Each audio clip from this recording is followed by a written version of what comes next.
am ready. Okay, no one get the clap. Okay, we're live. All right, we should start showing up for people in just a second. They're I'm going to going to hear do a dramatic drink pour to start off the stream. All right, I iced myself, so we're good. Some ASMR. Star Wars and soda. Star Wars. Oh, dude. Put in a way better podcast name. Actually, no. I like ours better. Hello, people. So we're live now. I think people can hear us. They can see my beautiful background art. Excuse me. Okay. Prince Ken. I'm sure there's a better picture of him, but I thought you were saying you were going to use that as the thumbnail. Oh, that would have been nice. That would have been kind of spoilery for people. Yes, that's why I chose not to. I'm going to pull up the Wikipedia page for this before we begin, just to plot. Rise of Skywalker. Yeah, I was thinking about bringing a notebook to take notes, but then I was like, I already went to see this movie alone because no one else was free when I went. And sitting there alone taking notes, that would have been too much. I'm willing to do a lot for the podcast, but not that. Yeah, not that. Everyone drop a like on this if you haven't already. And just for people who don't know, we're basically doing a live recording of the podcast that Corey and I do. There's a lot of new viewers here. So we don't interact with the chat as much, though we do have points where we talk to the chat. But yeah, we do. Every 2 weeks, we do usually a Star Wars Legends book, but this is our first very special episode. This is after school special. This isn't just regular special. Aren't the after school special episodes where, like, you know, on like Boy Meets World or something, there's like a pedophile teacher or something? Yeah, usually with drugs and stuff. I was going to say that we're going to talk about your clear alcohol problem, but if you want to change it to that, that's... Yeah, okay. Yeah, you ready to get started, Corey? Sure.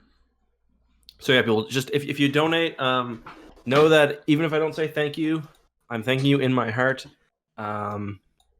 Leave a like, and at the end, if you stay around, we will take some questions. We've got some emails, links to all the normal Tapcaf stuff down in the description. You can find the podcast there.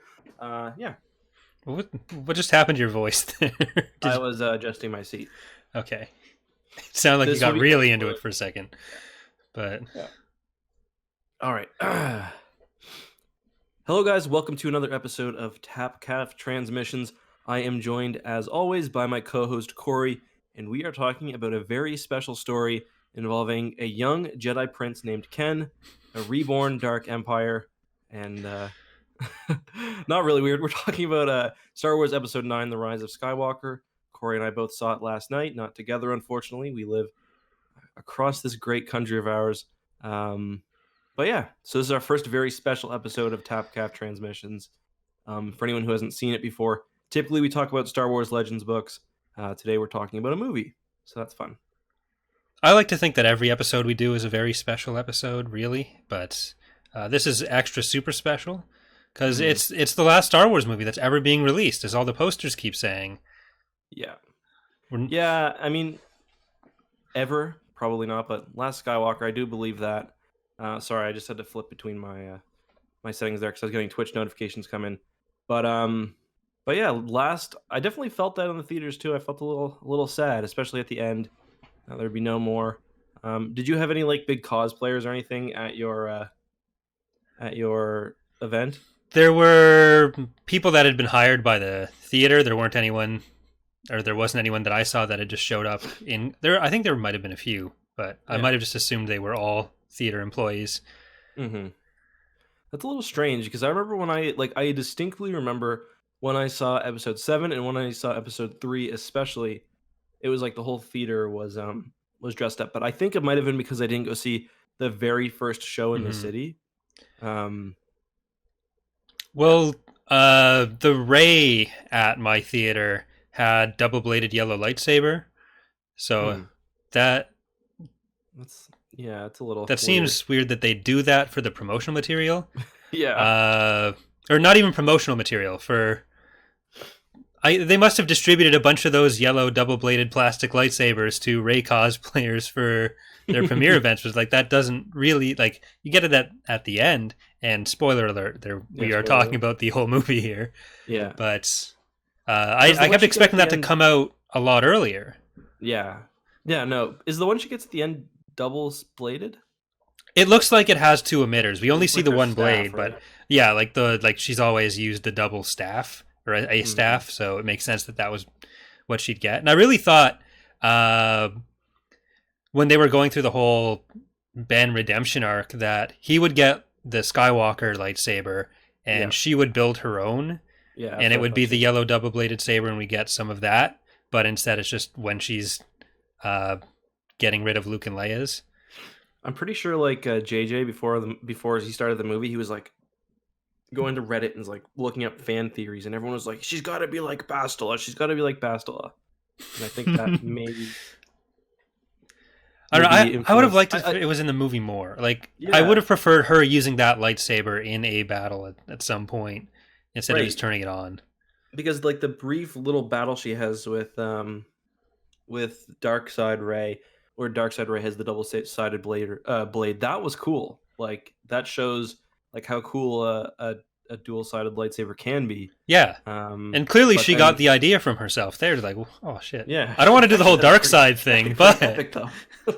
very cool and very epic. Yeah. I guess we are gonna jump right into the discussion of the movie. Is there any other Star Wars news you want to talk about before we get right into it, though, this week? There was a Mandalorian episode earlier in the week, so they didn't really push that it was coming out earlier, so if people missed that, you can watch it. You haven't watched it yet? No, I have. But okay, did you I actually really liked that one. Yeah, that was probably my second favorite, without spoilers. But yeah. We don't have the Mandalorian podcast yet. Maybe next season we'll throw Mandalorian episodes in every second week or something. Probably should. Besides Obi-Wan episodes, because Kenobi should start. Yeah. Maybe we should talk about having a special episode next week for the finale of Mandalorian. Yeah, that could work. I mean, we've both read Last Command like 3 times already, so we could also do that. But... I finished it once, so yeah. The next book we're reading, by the way, guys, funny enough, is the other end of a trilogy, The Last Command. And I was going to do a little joking thing at the beginning where I pretended that that's what we were talking about this episode, but I decided not to.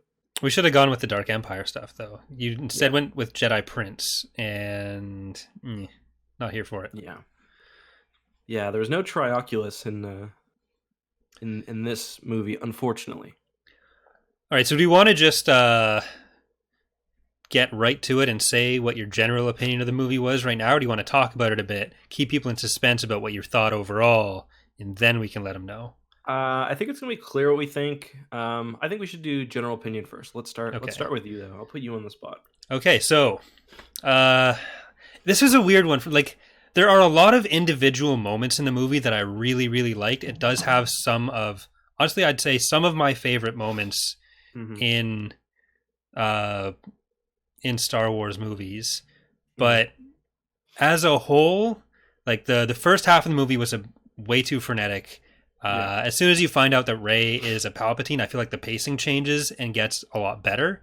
But there's still a lot, like the movie doesn't explain a lot of itself. So if you were willing to just accept what it gives you and accept that we'll probably get backstory for it later, I feel like you're going to have a much better time with the movie than if you're like, okay, but why can she heal stuff? Why can why is Palpatine here?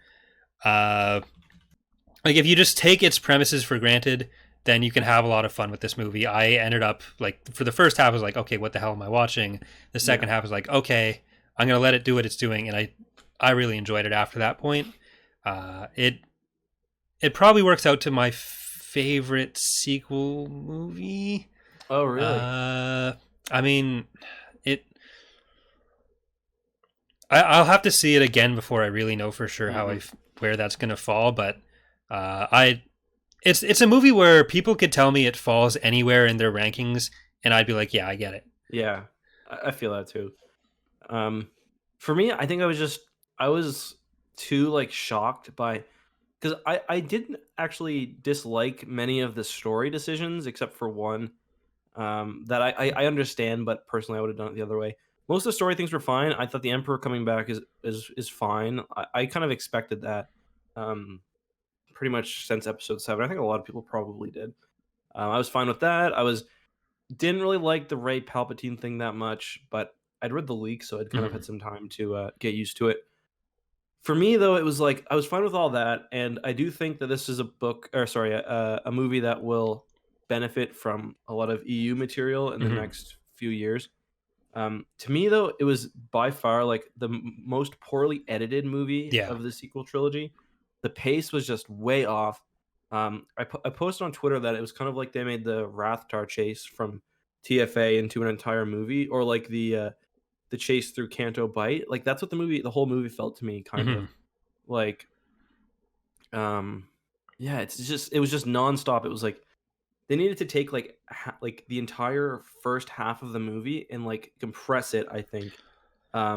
What they should have done is just have an episode 10 explain the shit they did instead of just doing it. And then, like, I'm not saying turn your brain off and you can enjoy the movie. I'm saying that because it's not like it contradicts itself. It just introduces a bunch and then doesn't bother telling you how it got there.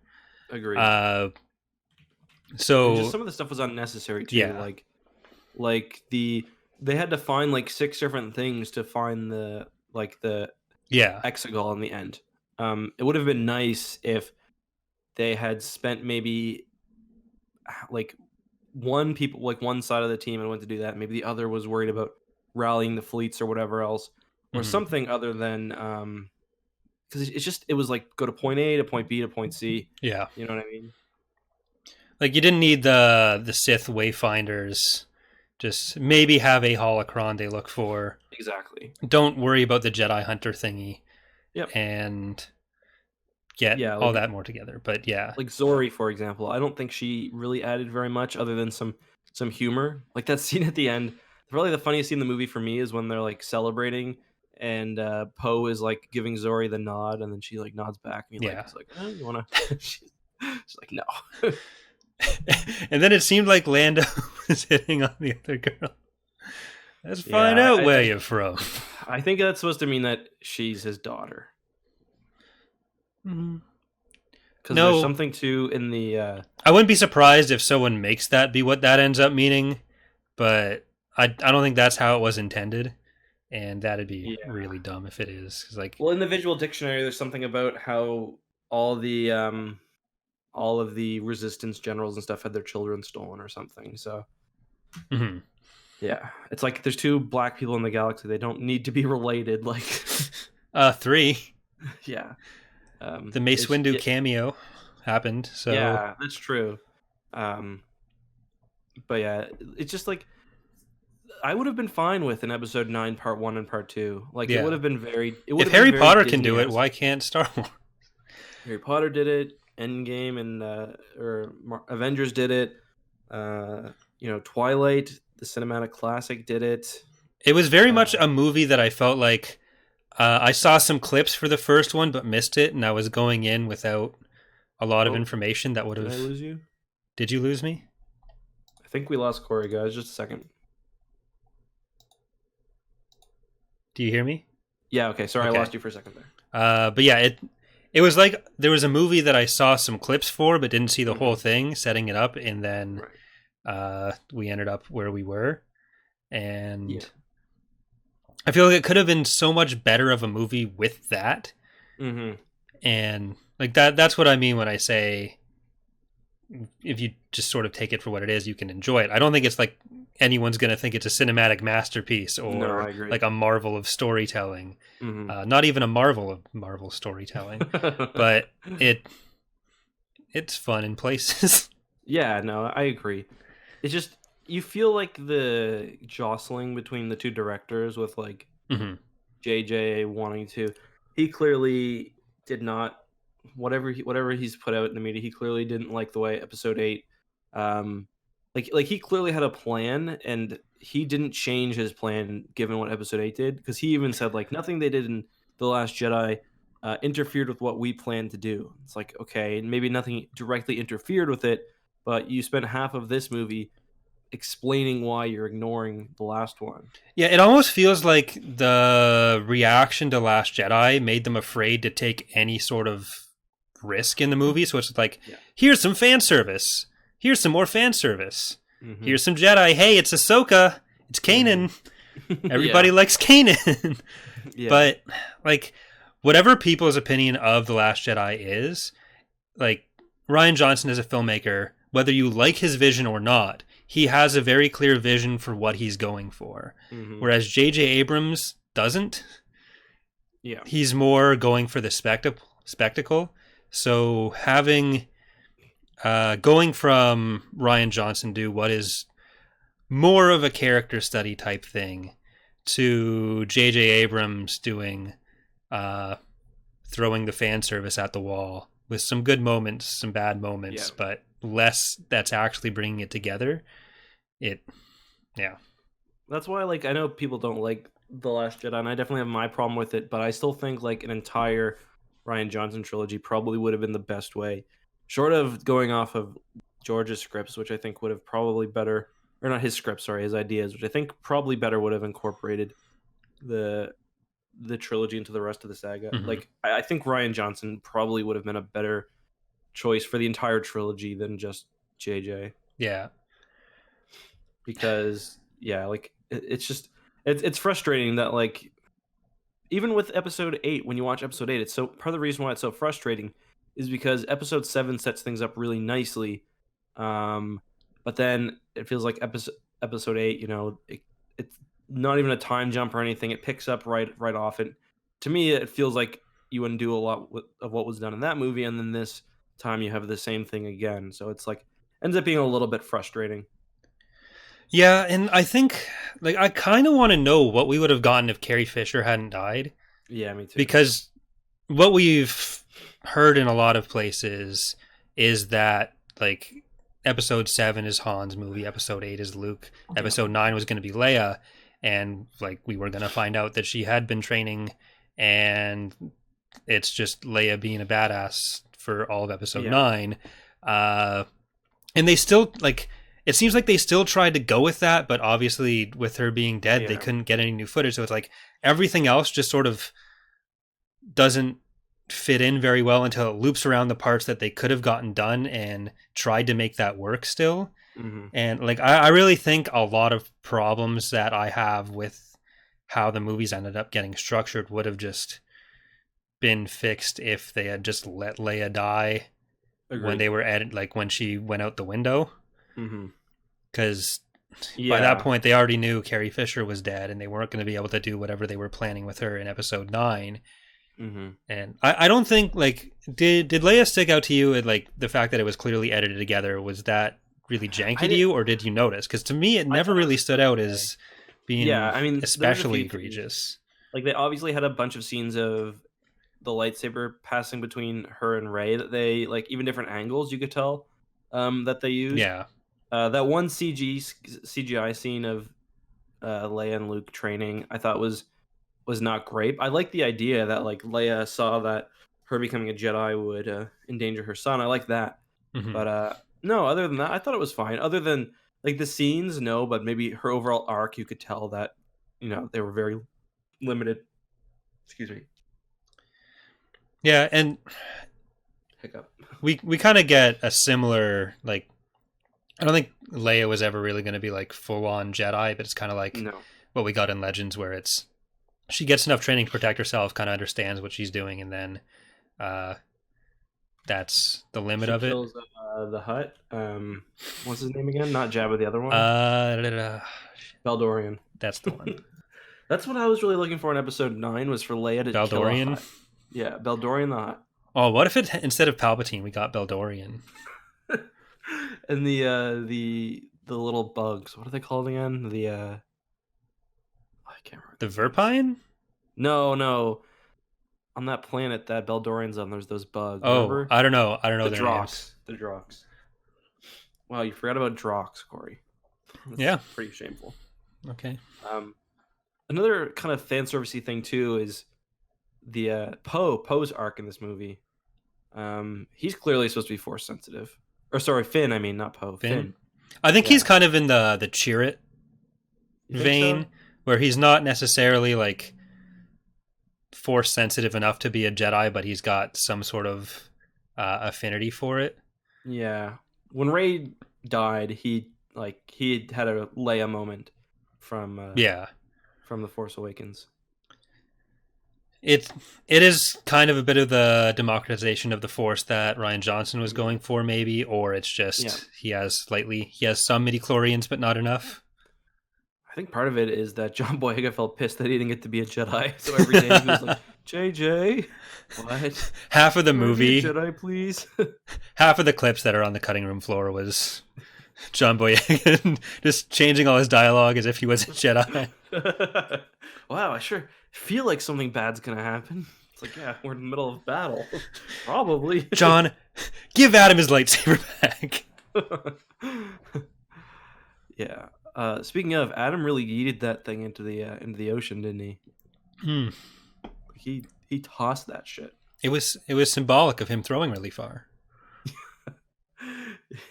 It was the Tommy John surgery in his former baseball career that turned him to the dark side. The scouts never paid him enough attention. Should we talk about things like in order though? I feel like we've got our general the way I thought it was. I don't know if I'm physically capable of talking about this movie in order. I don't know that this movie had an order to talk about things in. We can try. Yeah. Okay, so what did you think of the first scene? Like for me, the first 10 minutes kind of set the tone. There was first 15 maybe. It was Kylo on that planet killing those natives, finding the his wayfinder. Then he finds Palpatine. Then there's the weird hyperspace skipping scene, and that's what I'll call the intro. What did you think of that? I like the tone of it all. I had some issues. Like, I was in a really bad seat, and I was still getting used to the 3D for the first scene when he's killing the natives. It looked like it was visually cool, but I just couldn't see a lot of it. I don't think that it worked really well in at least the kind of 3D that they were doing. Maybe that's just my terrible seat, but maybe. I was really surprised we got to Palpatine as early as we did here. But at the same time, like, maybe introduced that he was a thing in 8 or 7 or something. Yeah. But I mean, it would have been cool if like 8 ended that way, you know? With 7 ends with Luke on the island, 8 ends with Palpatine in a giant brick on a Sith world. Exactly. Yeah, giant brick. I like the visuals of Exegol. I don't like the fact that it's spelled EXEGOL. Why not EXOGOL? That's what I thought it was EXOGAL. Oh, well, I don't like that. Okay. Well, that's it for the podcast, everyone. But I didn't like the hyperspace skipping either. I know that's no, just neither me. do I. It's just like, what is the literal point of that? Like, it doesn't follow. And especially where JJ goes out of his way to like kind of shit on the Holdo maneuver later on, and he's gonna do something like that. I'm like, I don't know, bud. Yeah, like were these like pre-plotted jumps that they had, and then they were being followed anyways? And it's just like, I want to show 3 planets here, so let's do that. Yeah, like I'm gonna have I'm gonna start like a Twitter account that just tweets angrily every time Disney or Star Wars or Lucasfilm or whoever or Legends just totally ignores any rules of hyperspace. Well, it was really weird because planet or they jumped into the middle of a city. Like, they were in planet's atmosphere every time. Like, oh, well, they can't have the shields on the Star Destroyers in the atmosphere, but we can fucking hyperspace jump through whatever we want. Yeah. It looked almost like Cloud City or something.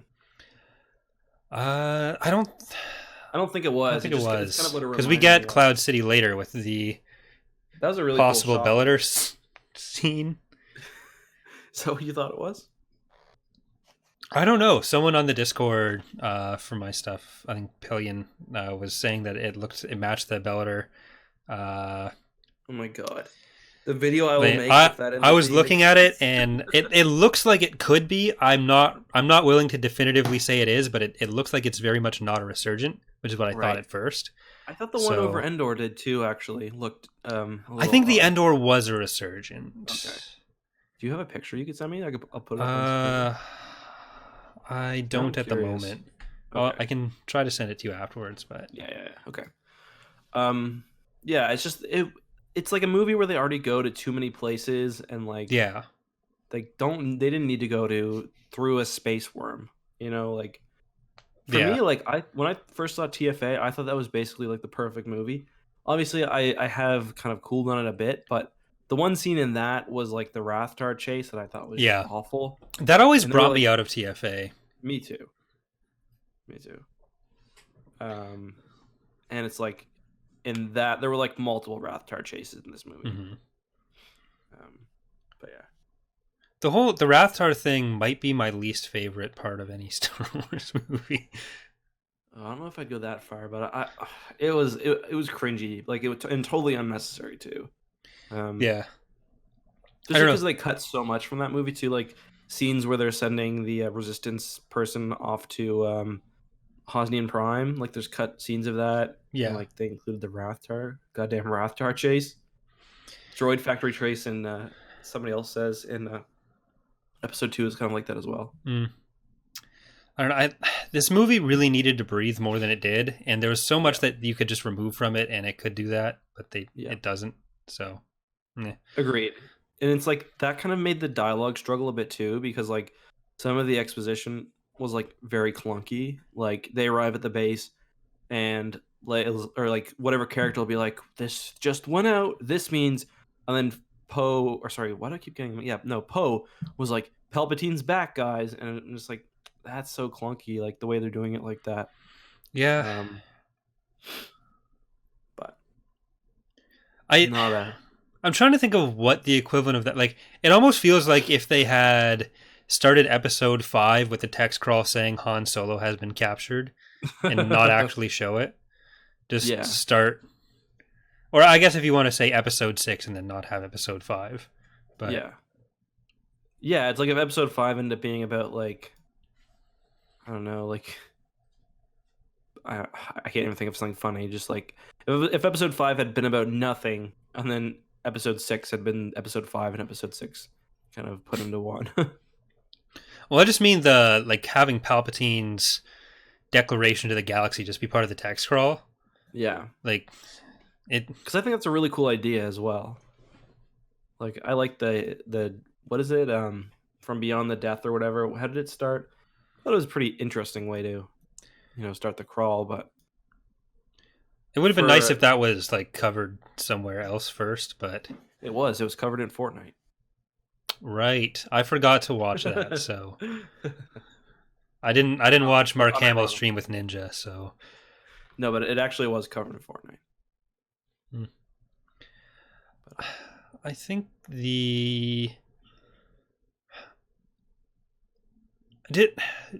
I kind of missed. So in that first part, it was kind of blurry for me to see that. You pass what looks like a cloning tube with a Snoke in it. Yeah. Is that what that? Snokes, okay. Yeah. Because that was kind of blurry. I wasn't 100% sure what I was looking at, so I just wanted to confirm. Yeah, and also the first planet was Mustafar. Yeah, which I thought was interesting. Because I guess part of the Vader Immortal series is about fixing Mustafar. I haven't played it, but I guess Mustafar is like ecology has been kind of repairing itself, and so it stops being a giant lava pit, or I guess so. Huh. Yeah. Let's get back on plot, I guess. Oh, what did you think of the new Star Destroyers? I thought that they were just modified Imperial ones, but they're actually their own class. They're called Zeiston class, and they are 2,400 meters. Can you spell Zeist? It's not Ziost, is it? No, it's Xyston. I don't know. Exton, Zeiston. Zeiston? Yeah, that's my guess.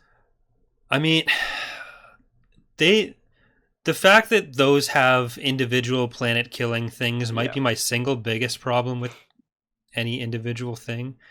Like, just really? It's like he just couldn't goddamn help himself.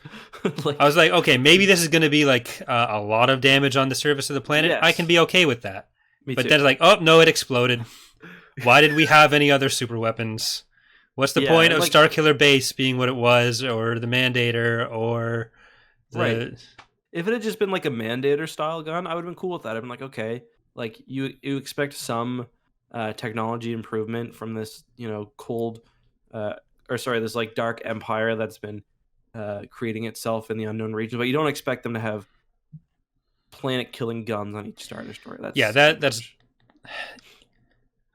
That makes like at least not every ship. Something like the Eclipse, which can massively damage a planet, I think is okay.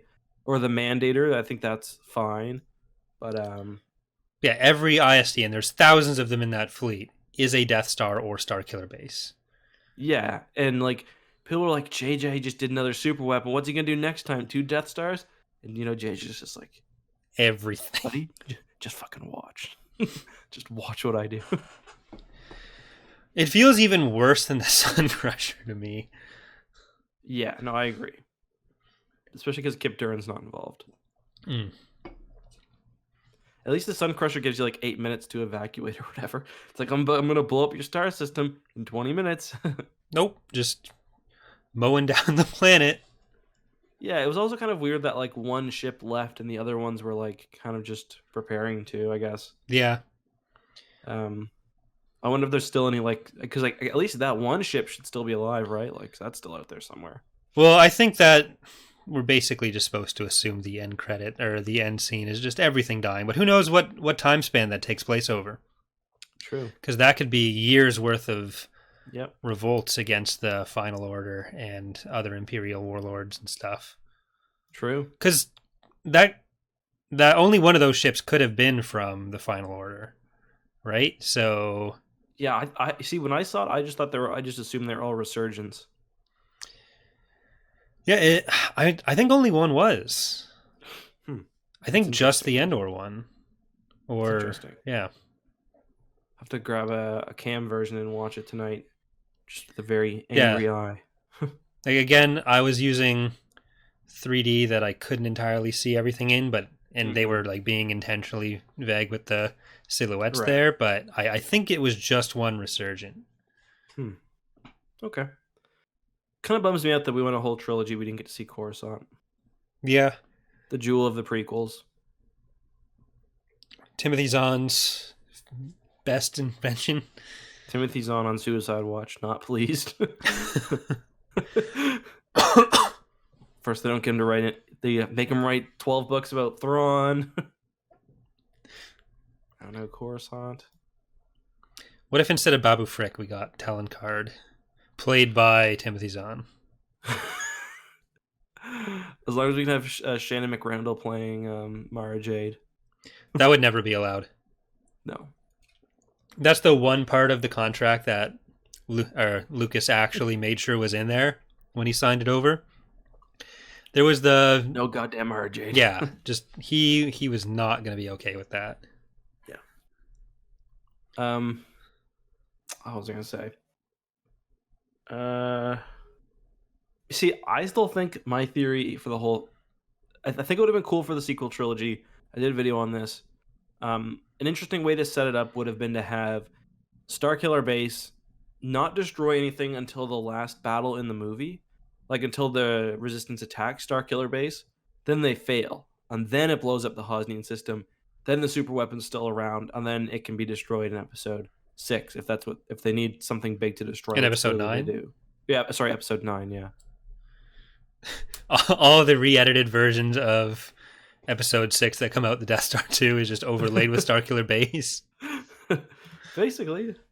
But no, I think that would have been good too, because like one of the main issues was how close it was to episode 4. Yeah. So I think if it would have been an interesting kind of mirror if the Resistance just straight up failed the first attack. Yeah. And that would have been cool. Maybe, yeah. Cool it on the other super weapons. You can still have supremacy if you want to have that be something that comes down in episode 8. So they get some sort of victory, but then episode 9 is like, this is a literal planet you need to destroy. Yeah, exactly. Like, good luck, boys. Like, have a bunch of Star Destroyers that were built or stored on Ilum as well. Yeah. Because it actually is confirmed, everyone, that Ilum is the... If Fallen Order wasn't enough to show that. But... Yeah. Yeah, no, I agree with what I said. So, of course, I agree. I think I have great ideas. That's a great idea. Remember to subscribe to your channel.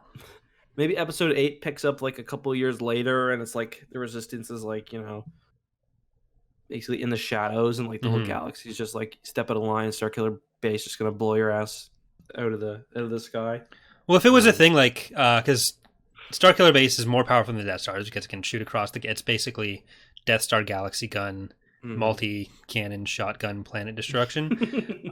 So if it takes a long time, if they have to like mine more kyber crystals out from the planet and concentrate them more, and then it can only shoot so much so often, then it's kind of like episode 8 and 9 is a race against time to find out who's actually running the First Order. You could still, if you want, you can still have Palpatine be like orchestrating it. Snoke can still be his Palpa puppet, but it does center it a bit more. Because like, oh, now we're in episode 9 and Exegol is a thing, and Palpatine's a thing, and this giant fleet of planet killers is a thing, and it doesn't matter that we blew up the Starkiller Base because it's already one thing. But yeah, I agree with you. Exactly. That would have been cool. And then another thing too is you could have had more time actually, because there was supposed to be a plot in TFA that showed like the senator or whatever her name is on Hosnian Prime. It would have been cool to have like a whole sort of side story about her like trying to get help for the Resistance, and then you get kind of maybe a little attached to her character, and then done. Yeah. But that's fine. Should we move on though and talk about maybe Pasaana? I thought that planet was really cool. The festival was like very like that was this. Say what you will about this trilogy, it had some really great visuals, and I think Pasaana was pretty cool. Like the fireworks and the kites and stuff. Yeah, I do like that we got some view of something that goes beyond just what they were doing, like what the main characters were doing. I think it does kind of stand against or contrast with the frantic pacing of the rest of the movie, though. Agreed. But if I was cutting stuff from the movie, I don't think I would cut that. No, I'd probably cut the droid Smith bit. Yeah, I don't think Babu Frick... Like, if you want to just have Babu Frick himself, put him with the Resistance so they have someone, and then 3PO can just... Yeah, that would have been a good idea. Yeah, just have them go back to the base, and then... One thing I felt, too... I don't remember the name of that planet where the droid Smith is. I found that felt very much like a Disney World, It's actually the next thing after Galaxy's Edge. So 100% gonna happen. But I saw like I don't know, it's just like the stormtroopers in the back. They were just doing like a very like choreographed like I'll knock on the door and whatever, and I don't know. Something about it felt like a set, and Star Wars usually does a good job of making things feel like a real place. So it would have been cool. It would have been better, I think, if they would have just removed that, gone straight back to the Resistance base, and had Babu as somebody there. Yeah, like that whole planet was unnecessary. Yeah. Yeah, I mean, we do get some cool mentions of like things that are in Star Wars. Like they mentioned the colonies, and I was like, oh. Yeah, but you can have that. Like there are other places you can slide that in too, and the movie has enough like fan servicey stuff that I don't know if the mention of the colonies was necessarily the best one. Listen, me and my cartographer buddies, we've been waiting for the colonies to get their just desserts. You and Modi have just been sitting here waiting for the colony. Like I did enjoy when it came up, but it's like that. I wouldn't have been upset if I went through the movie and the colonies were never mentioned. You just imagine there's somebody in like one theater, they go the colonies, and you just hear ha ha, like just this one guy's been waiting since like the first West End Games source book. Fuck yeah. Him and a bunch of like British royalists. British. Hey, oh boy. Reminds me of what's it called, Arrested Development. Have you ever seen that show? Yeah. Where what's his name is pretending to be British, and he goes, "Oh, I forgot you drive on the right side in the colonies. Bangers and mash, he says a lot too. Good show. Yeah, so I like I like the Pasaana stuff. I liked the characters had a good dynamic. It was a bit kind of like a lot of the jokes ended up just being like, we'll talk really fast, you know what I mean? Yeah. I did like the interaction between the trio that we have Yeah. now. And 3PO probably got more focus here than he has in any Star Wars movie before, which was kind of nice. Definitely since A New Hope at the very least. Yeah. He did good too. He carried like Anthony Daniels did a good job, I thought. Like it was some of the humor was a bit like Marvel-y. Like it's a lot of it's not jokes, but it's wit, if you know what I mean. Like, yeah. The characters being witty with each other, but that's fine. It kind of suggests like a sense of camaraderie, I guess. And what did Finn want to tell Rey? Oh, he wanted to get to Bone Town up there, for sure. Right? Like I thought maybe that, but I thought like maybe he picked up on something that was actually important to tell her. Oh God, no. But my money's definitely on just weird love plot that didn't need to go anywhere. Yeah, I'm glad they held it off. I do feel a bit bad for Kelly Marie Tran. They just kind of tossed her ass to the side. Yeah, last chance to come, Rose. Oh no, JJ told me I have to stay here. I mean Leia. It was Leia. Leia. I mean Twitter. I mean no, Leia. Twitter said I'm not allowed to be a character anymore. I didn't hate her character in The Last Jedi either. I think she's a good actor. Yeah. I think the main problem was just like she was frustrating because of her arc, and people felt like she took Finn away from the main story. Mm-hmm. But to just kind of like, I don't know. I guess the romance in episode 8 didn't necessarily feel super real, I guess, anyway, so it's okay, but... Yeah. The whole series would have been better without any of the romance plots that happened. Like, I was never pro Reylo. Oh, I think that was good. I'm okay with how it ended up going down, but as like I didn't think Ben could live through this movie. Oh, really? Because Star Wars has been big, not just on redemption, but redemptive sacrifice. Mm-hmm. You don't get to turn back to the light side, in the movies at least, unless you die. Right. Like you have to be giving something up. And Legends has it all the time where you basically switch sides whenever. Yeah. But like just the expanded universe, I mean, but Mm-hmm. for the movies it's always been redemptive sacrifice is the thing. So either giving up his life or something of equal or greater value. Yeah. Like 3 trillion credits or something. But I don't know what Ben values his life at, but I was convinced he wasn't going to make it through the movie, and I would have been kind of annoyed if he had. He was just so fun when he turned good, though. Like, he did such a good job when he was redeemed. Like that all those zero lines he had. Well, it's just like for some reason the moment he jumps on the chain, he goes, "Ow!" It's like really humanizing. Yeah. For some reason, like it's like okay, he's been putting up this facade of being this like badass wannabe Sith this whole time, and then he's Well, I think that theme is one that does kind of land with the movie, that does really well. Just people, whether they're choosing their own destiny or they're being who they're like born to be because of their family legacy. Yeah. And it is kind of heavy-handed in some places, but Star Wars is always a little heavy-handed. Yeah. But like with Ben, we obviously get he feels like he has to be this heir to Vader, this new Sith, or even if he doesn't consider himself a Sith necessarily, but he is a slave to the dark side basically, and he does as much as he feels like he's being drawn to the light, he does whatever he can to make sure he's living up to that.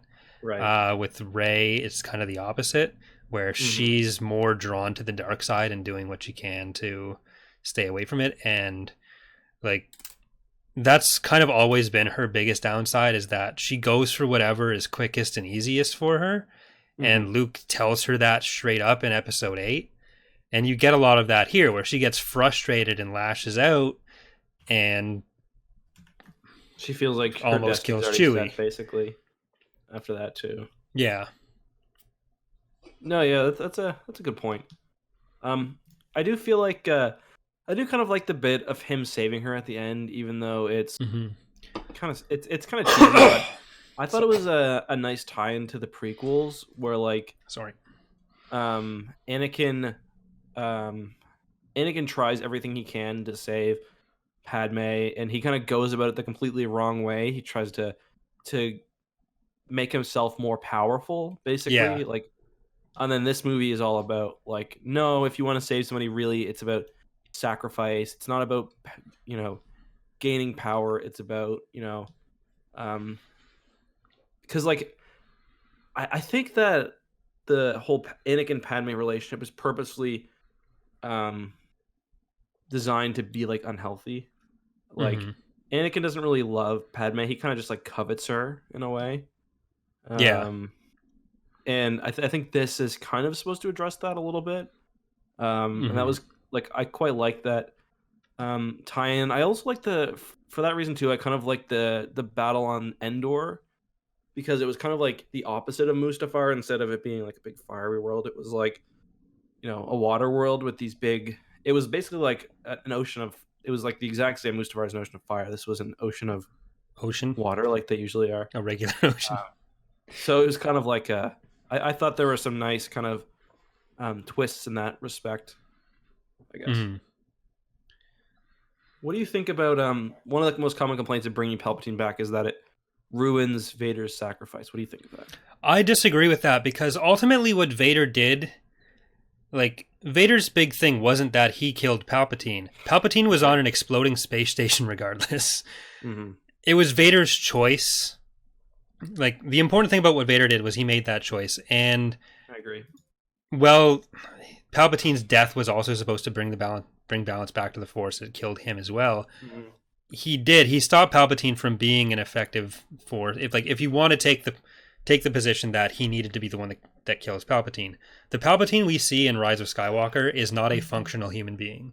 No. He is on an arm. He is on like 100% 30-year life alert, and he he's still a powerful Sith Lord, but he is Yes. decrepifying before our eyes the entire time.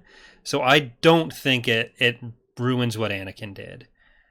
No, I Like agree. Anakin Like, still made that choice. Anakin wiped out the Jedi. mhm, Like part of bringing balance to the Force was also wiping out the Jedi Order, right. and he made the choice to do that. He made the choice to turn against the Sith and stop Palpatine from being able to continue that line. Rey is the one who, like Rey and Ben together, ultimately finished that job, but Mm-hmm. Anakin set all the groundwork for it. He did the most important parts, Anakin and Luke. Mm-hmm. Uh, so I don't think it cheapens it.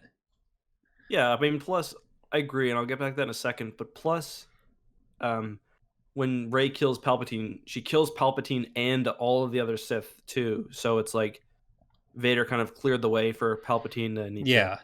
to And go in all that in. moment, like one of the things that the sequel trilogy does that we don't see as much in the other trilogies is sorry. It personifies the Force a lot more. Mm-hmm. So the Force is kind of this idea, like the Force is its own entity with its own intentions and actions.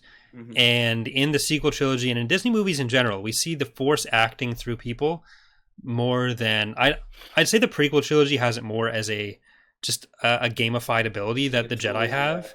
Yeah. yeah. Whereas in the sequel trilogy, the Force has an intention to it, Mm-hmm. and like when Rey is fighting Palpatine at the end, it's not like it's very explicitly not just Rey. Right, Like it's good versus evil, basically. it's the Jedi Order Mm-hmm. acting through her, and like with she basically becomes Aang. Mm-hmm. If anyone's seen Avatar, Avatar, when yeah. he's fighting Fire Lord Ozai, but No, I get you. And like I think you're right. Like sacrifice and kind of sacrifice Vader made is it's about it like a decision, like an internal yeah, decision. Like it's not about a sacrifice isn't about an effect. Like Kanan's sacrifice in Rebels doesn't really do anything besides protect the crew for a little bit. But that doesn't mean his sacrifice was bad. hmm, Like cuz it was his decision to give himself up for something greater. Like Vader's sacrifice is about him as a father deciding to like love his son more than to love Yeah. his his master or power or whatever else. And you can't take away from that by anything. You can't take away from that from anything because it's not about what happens afterwards. It's about the internal decision. Like Vader doesn't, like when he dies, he doesn't say, "Oh, thank God I killed Palpatine and the Empire is dead." He's like all about I saved my being son. able to, Yeah. look at his son. For And the then last 5 minutes later, like, Leia, why don't you forgive me? yeah, literally 3 days later in Courtship of Princess Leia, he's like, "I did the thing. Come on, Love me, everyone." But yeah, like, and I think that's the important part with like Rey calling herself a Skywalker at the end. Like adoption's a thing, and posthumous Force Ghost adoption probably also a thing, but it just highlights the choice of like she is choosing who she is, Ben is choosing who he is, Anakin chose who he was. So it's less that there are these slaves to destiny, it's that they made that choice, that is who they're going to be regardless of what they're told their nature is or what they're told they have to do. Yeah. No, yeah, that makes sense to me. I agree with all that.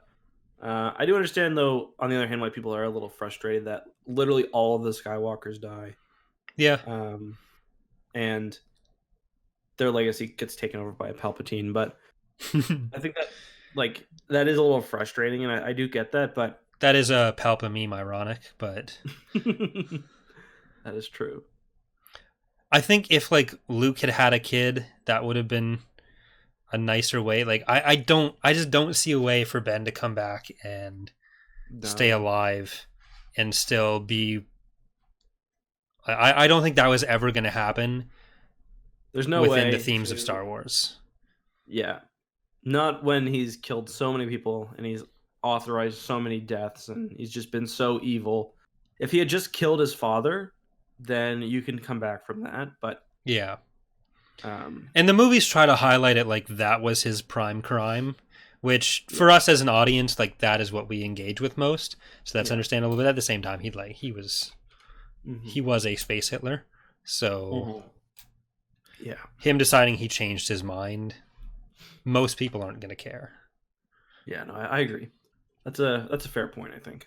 Like let's say at the end of episode 6, instead of Vader throwing Palpatine down a shaft, Luke just finds him in a hallway. He's like, "Dad, let's get out of here." Vader's like, "Yeah, I don't like this anymore. I'm leaving with you." And then the Death Star blows up because of Wedge and Lando, and Vader leaves and is like, "Hey, look, guys, I'm on your side now." I don't think anyone would have gone with that. Like the thing that makes Anakin's sacrifice work is that it was a sacrifice. It was. He gave himself up specifically to save Luke, but he gave something up. And him coming back cost him something that he was willing to give up. He gets white armor, which I think is probably good enough. God damn. Okay. You've almost redeemed yourself, but you could no longer wear this epic black armor. You've got to wear this stupid white armor.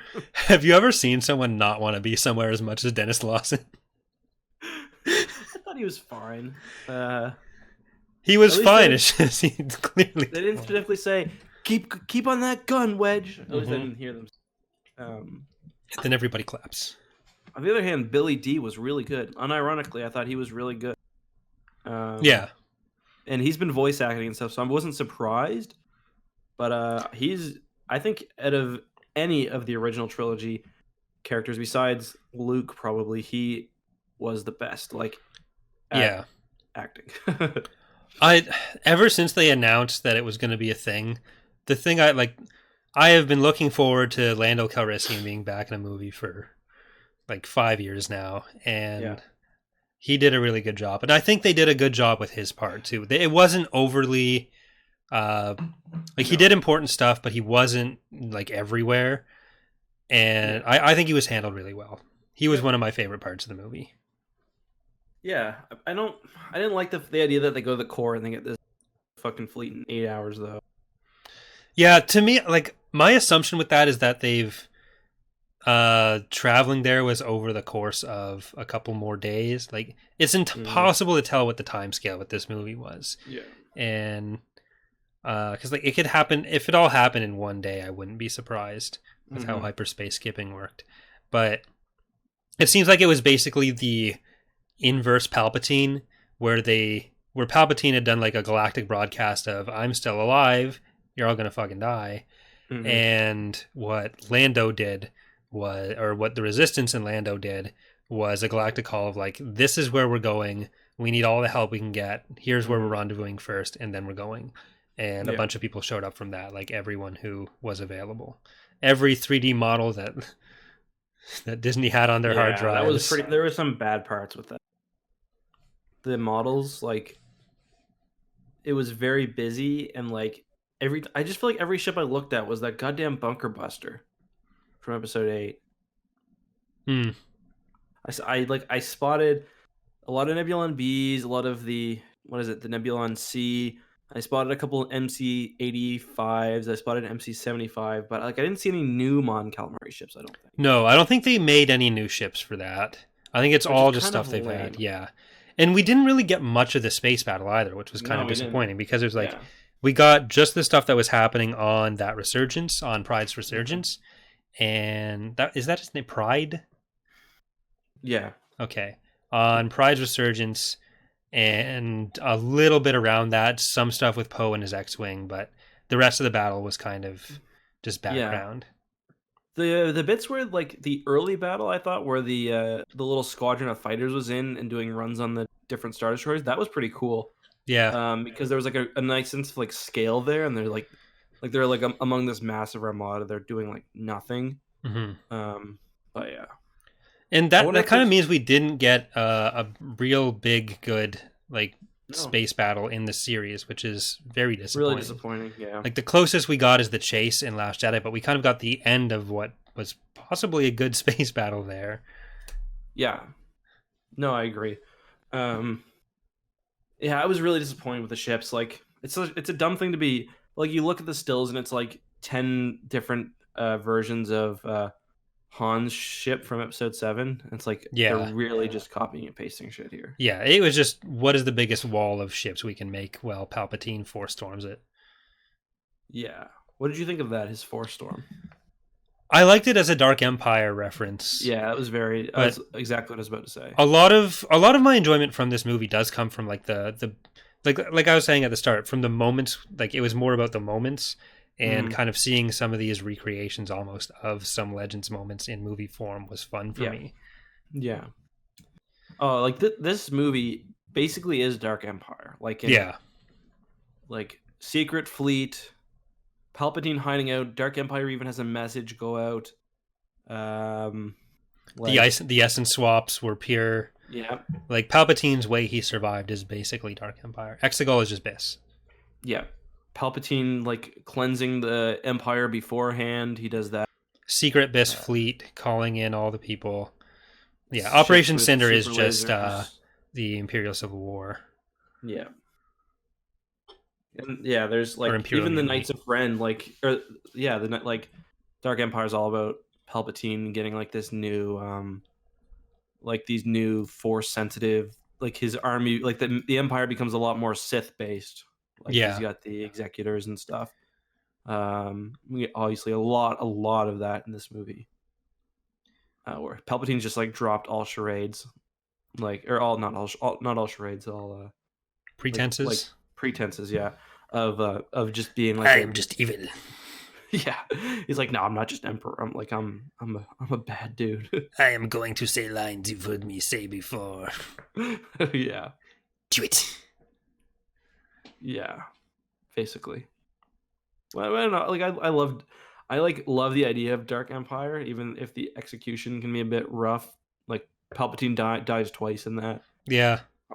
Like that's a bit weak. Even like the end of because the end of Dark Empire is basically all of the Jedi being like, keep your ass in hell. That's kind of what we get in this movie too. Yeah. So were the Sith cheerers a different, like, were they a Sith species, or were they just Imperials in hoods? Were they They were spirits? supposed to be like Sith lovers, I guess. Yeah. Sith stands. Yeah, Sith stands. I don't think they were supposed to be Imperials because it's really confusing because Palpatine's his like new empire is called like the Sith Eternal, Hmm. but then there's also like the Final Order. Well, So- the First Order and the Final Order are like basically just not actual faction names. They are literally orders given by Palpatine. So Right. the First Order was to do whatever they were doing. Right. There was just the first and final. There was no second or third order, I guess. He Yeah. just had the two. His naming could have been better. Well, there was like the Go Get Sushi. That was like the Third Order, yeah. and it was very short. That one actually got refunded. So there was a back charge on that really order. bad stomach virus off that one. That was actually why he was on the boom arm. It wasn't from Vader chucking him down a shaft. It was, and like Really decrepifying clone bodies. It was, yeah. really bad seafood. He needs to go to an optometrist. His cataracts were just not good. I gotta say, I was a little disappointed with the Palpatine they gave us. Like the look. Were you?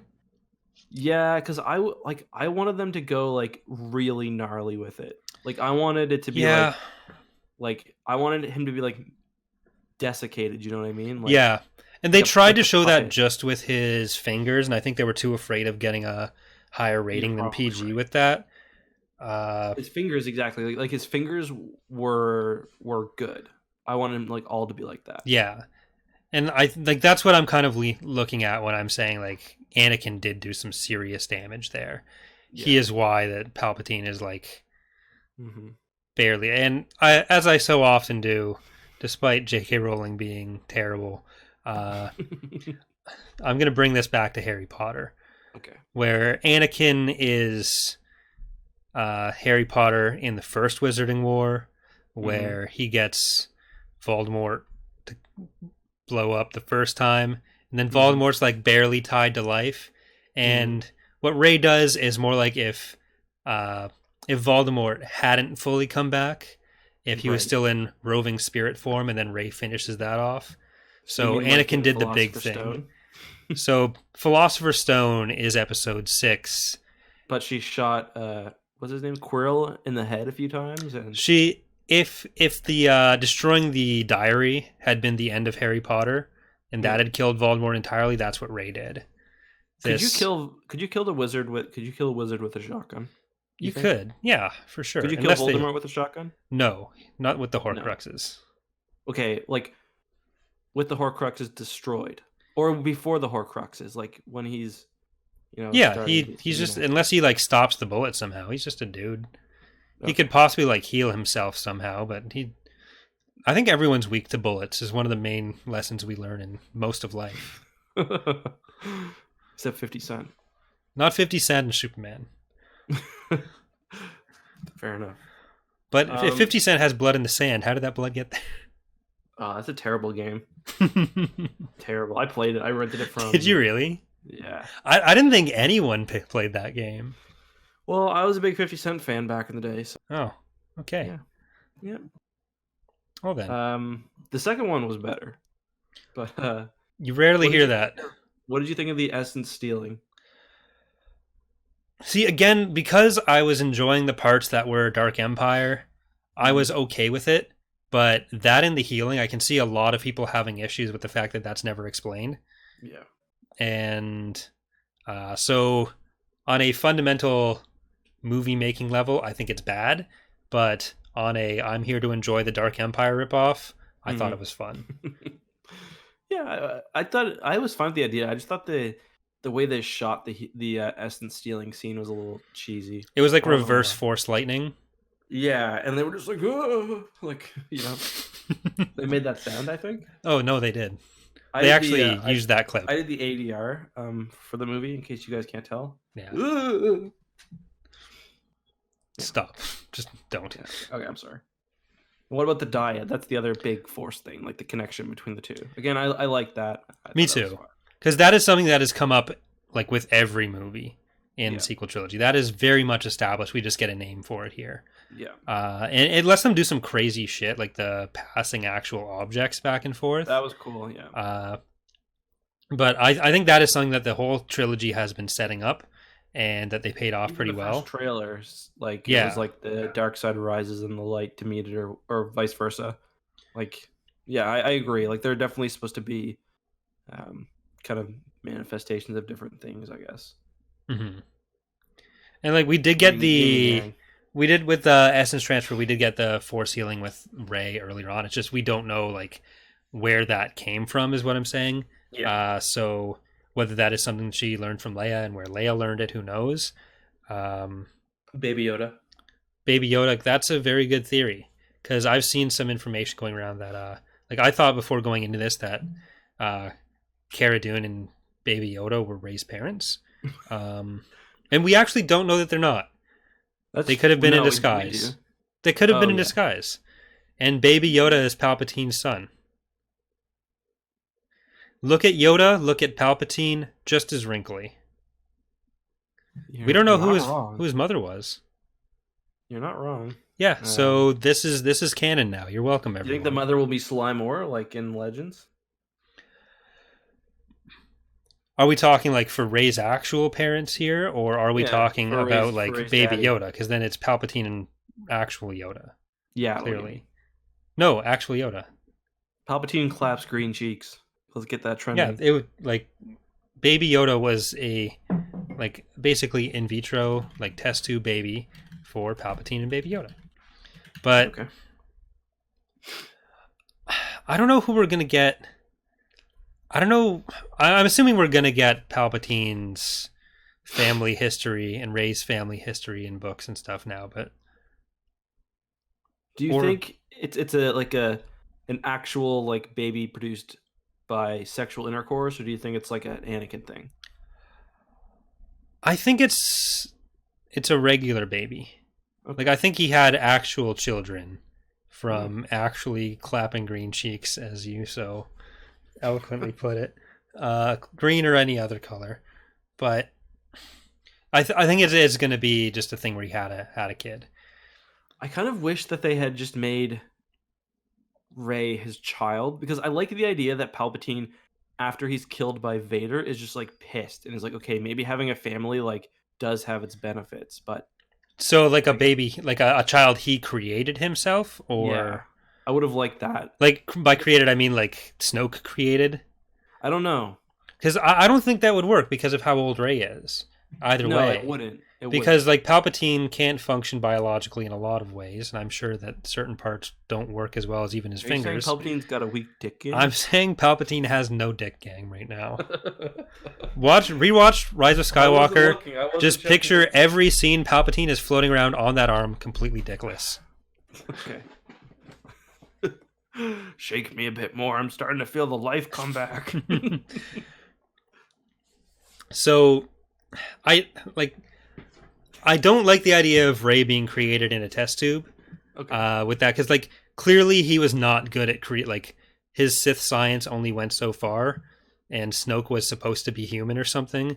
Like he was not good at this. It's very difficult to create the these people. Yeah. Like himself. I'm assuming he's in a clone body, and that's decrepifying because it can't hold his spirit. I think it's basically I think his actual body was just completely fucked up at Endor, and then he essence transferred himself to a clone in the deep core. I mean Exegol, and I think that's what we're going with. That's my guess, based on extensive research in Dark Empire. I mean, I read the comics a few times as well. Visual Dictionary. But yeah, maybe. I don't know. If it's his actual body, I don't know how it got there or how it survived the hole. I don't know. Dark side of the Force. Did he hyperspace skip with just his body? Well, maybe. These are the questions that we will need answered. So if we want to just tweet at Matt Martin and can't do Pablo Hidalgo anymore, Jason Fry maybe? I'd love to see Pablo Hidalgo's Twitter right now. Yeah. I'm wondering if he's open. He's pretty openly critical of Episode 7, so I wonder if he's. Hmm. Yeah. We'll see. We just got to get in with him, We need become his General friends. Hux inside Pablo Hidalgo's. How did you feel about that? Hux was kind of ruined in Episode 8. So. Yeah, he was always terrible. Yeah. Right? Yeah, he was a bit more competent in Episode 7. He just sort of stood there in Episode 7. Yeah, that's true. Well, he had the speech. Yeah, he ends up being almost as petulant as Kylo, which is... I'd say more petulant. He's just he's like a worse version of who's that spy in Rebels? I forget his name. Agent. Oh yeah, Callus. Yeah. Yeah. He is literally just Callus. They look very similar. Yeah. So, although Callus turned to be a good guy. Well, Hux turned out to be terrible. Hux wasn't a good guy. He was just a different kind of bad guy. Did we get a sense of what sort of information the spy was sending? Because I don't remember. Was it stuff that was just damaging to Kylo, or was it stuff that was damaging to the entire First Order? Because one of those seems worse than the other. I feel like it was mostly the First Order, even though he likes the First Order. He's just he just wants to get rid of Kylo. Yeah. So, he should have been fine with killing Finn, Chewie, and Poe. Yeah, but I think he saw them as the best chance to screw over Kylo, basically. Maybe, but he also has to know he's going to be held responsible for what goes wrong on the ship. Unless he thinks that Pride's going to take the fall for it. He thought that he wouldn't, and then he gets shot in the face, basically. Or in the stomach, which I get him out of there, I guess. Yeah. I liked Pride as well. I liked Pride, and I liked the whole... If we didn't have room for Rose on this ship, you're not coming with us, Hux. Yeah, true. I didn't even think about Hux leaving with them. But I like... I was going to say... I like the First Order Council they have, too. Just the table of high generals and stuff. I thought that was pretty cool. Yeah, that was the first time we get a sense of the First Order as an actual government rather than just a military faction. It's kind of like the Death Star Council in Episode 4. Yeah, that's exactly Probably some governors in there. Maybe some Moffs. A couple generals.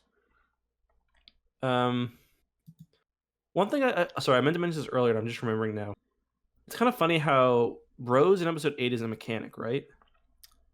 Well, she's at least got a spanner. Yeah, she's a scavenger, so she's got some technical knowledge at least. Yeah. Rose is? Rose or Ray? I said Rose. Oh, my bad. Isn't she a mechanic? I'm not sure.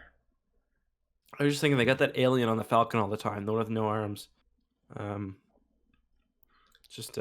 a droid, not an alien. No, what was that big one called again?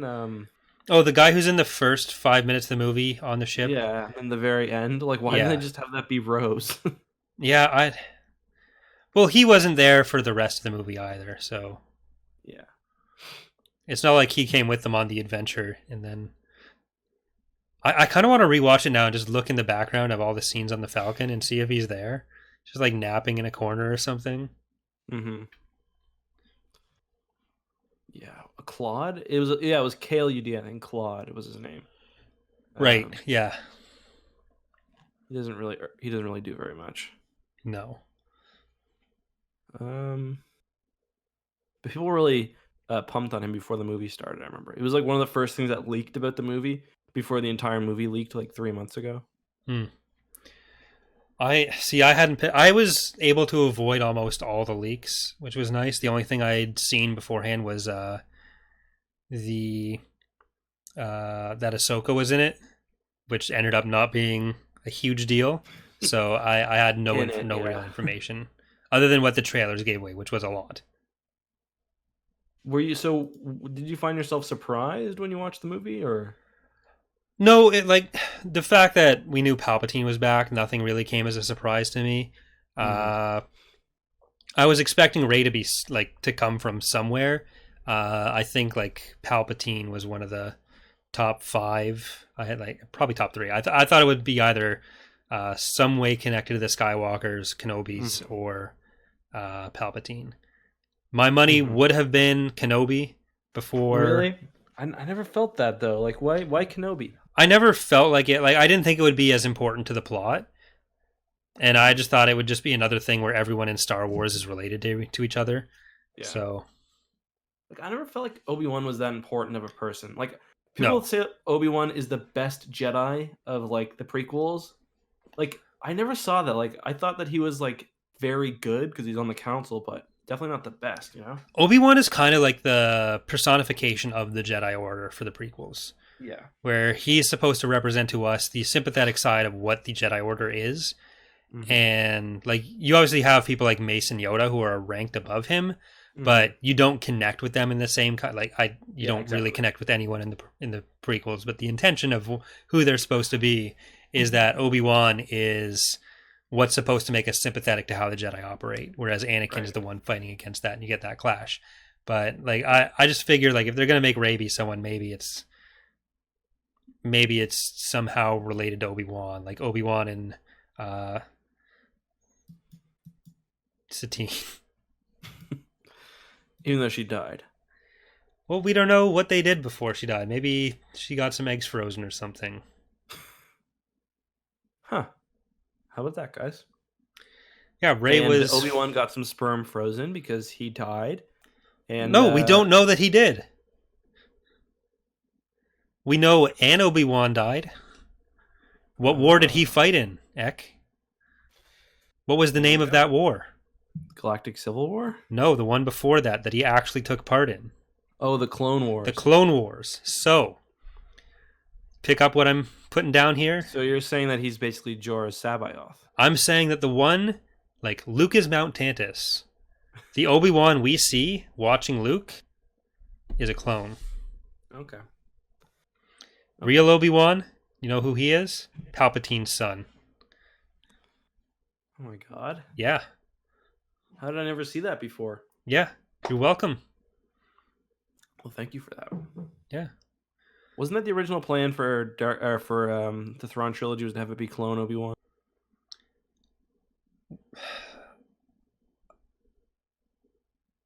There was, I think it was I don't know if it was Obi-Wan. I think so. I think he was supposed or to. Was be that was that? Or am I thinking? Yeah, Obi-Wan. I think. No, I think Obi-Wan was supposed to be Sabaoth. Yeah. Yeah. There's a discussion in the comments about how you pronounce Sabaoth. It is Sabaoth, yeah. Yeah. I used to say Kaboth, but it's incorrect. It's Sabaoth. There's that book that came out with all the pronunciations. And the audiobooks help. Yeah. That's where I get all mine from, the audiobooks. They're great. Just like you got Luke and Luke. Luke? Note the telltale mispronunciation of Joras. Yeah. We got way off topic here. Not as off topic as the 50 Cent game. Yeah, and not nearly as off topic as we get usually to be fair. Yeah. There were a lot of fake leaks throughout the trilogy. One was Anakin would appear as a sloth.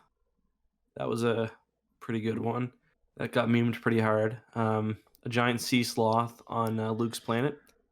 There was another that when Luke would see Rey for the first time, he would say, "My baby girl." And there was another, I think, when Kylo and Luke were supposed to have a fight in Episode 7, according to people who obviously were making up leaks, that one of them would say, "Have you no honor?" That was another big one. That sounds like even bad for Star Wars dialogue.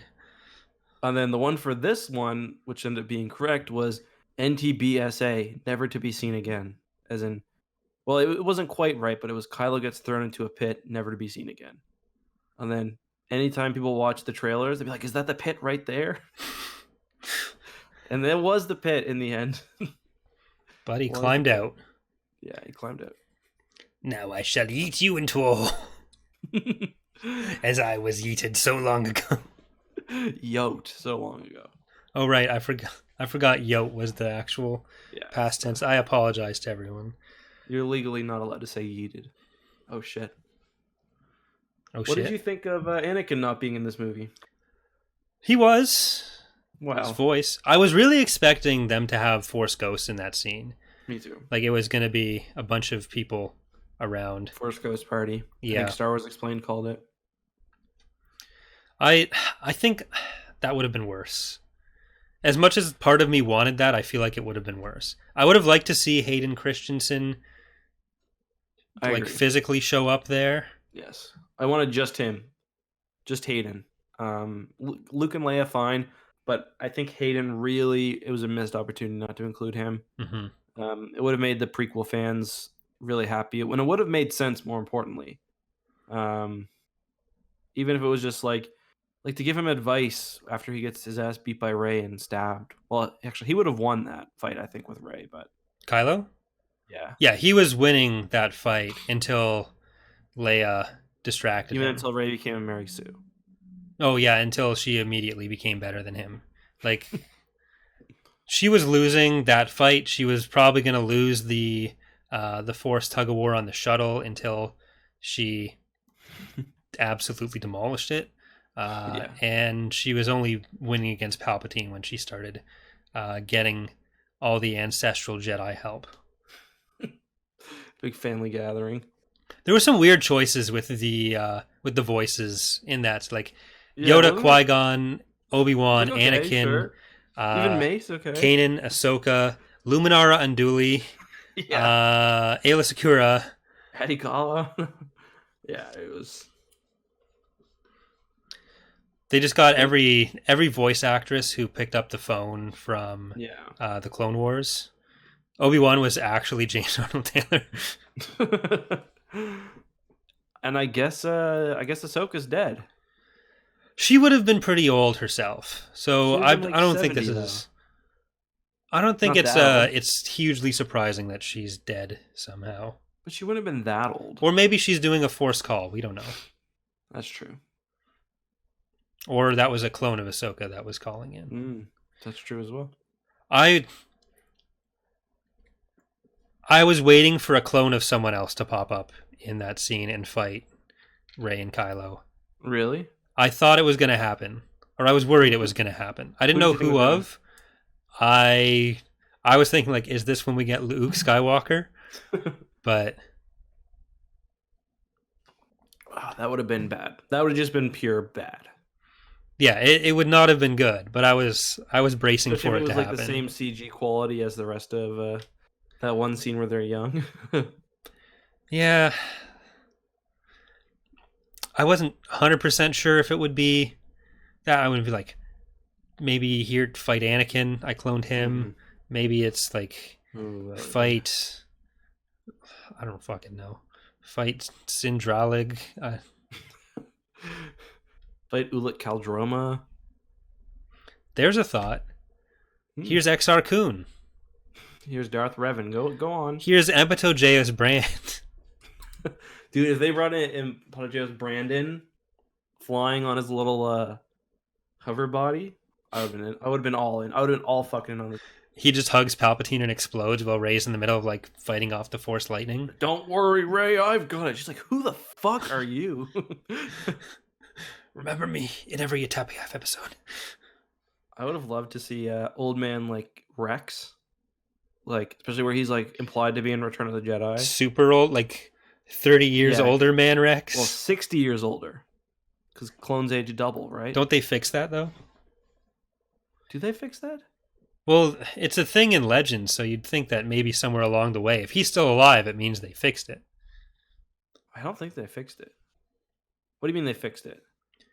Well, they're looking for Cal Skirata, right? Or not Cal Skirata. Is it Kosai they're looking for?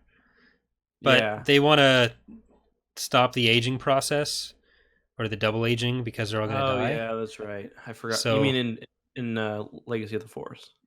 Yeah, all the characters that come back from Republic Commando. And Boba Fett's like, sure sucks having cancer everywhere. Yeah. But like, it wouldn't be the biggest stretch the movie makes to have them imply that the cloning aging was fixed off screen. Sure. I could get over that if it meant old man Rex still fighting the good fight. He's probably one of the CGI models in the fleet. Like, not all of them are ships. Some of them are characters. Oh shit! We ran out of Resurgent Star Destroyers to paint over. And what do we use now? Well, we've got this. We've still got the old clone models from Episode 2. So, do you think the Ghost models were a Ghost freighter, like that class, or I don't know. Ghost freighter, Like, or do you think it was it's actual such a Ghost? bummer that they did that with the space battle. Yeah, Like that's easily my biggest disappointment. yeah, me too. Because I would have been totally like I'm such a loser that like even if the movie completely sucked, if the space battle had been totally awesome with some new ships, I would have been able to attach just to that. Yeah, And but like it's so lazy. It's like, oh, they went to the core world and I got this fleet. Thank God someone had an MC-85 lying around. by What? someone do you mean an artist or someone in the count? Well, both. But Like, yeah, oh, no, I don't definitely worry. agree. Like the biggest disappointment isn't even just that we didn't get the battles, that we got teased with a battle and then Yeah, it, exactly. Like they had the Avengers Endgame moment. I really didn't like Endgame, but at least they set it up for fans to be excited and they followed through. Here it's like, okay, we got this big ass fleet. yeah. Eh, I really did like the shots of the Corellian Corvette both falling and taking off. yeah, that was. I Cool. thought those looked really cool. Yep, I thought that was cool as well. Did we even see like a U-wing up close? Like, No, we saw one in the distance. and we saw one in the. But it's weird because there was a Well, shot in the no, trailer. we do get that. I think that is one of the fighters that we see first. Okay. Like we get that shot, but Yeah. that was it.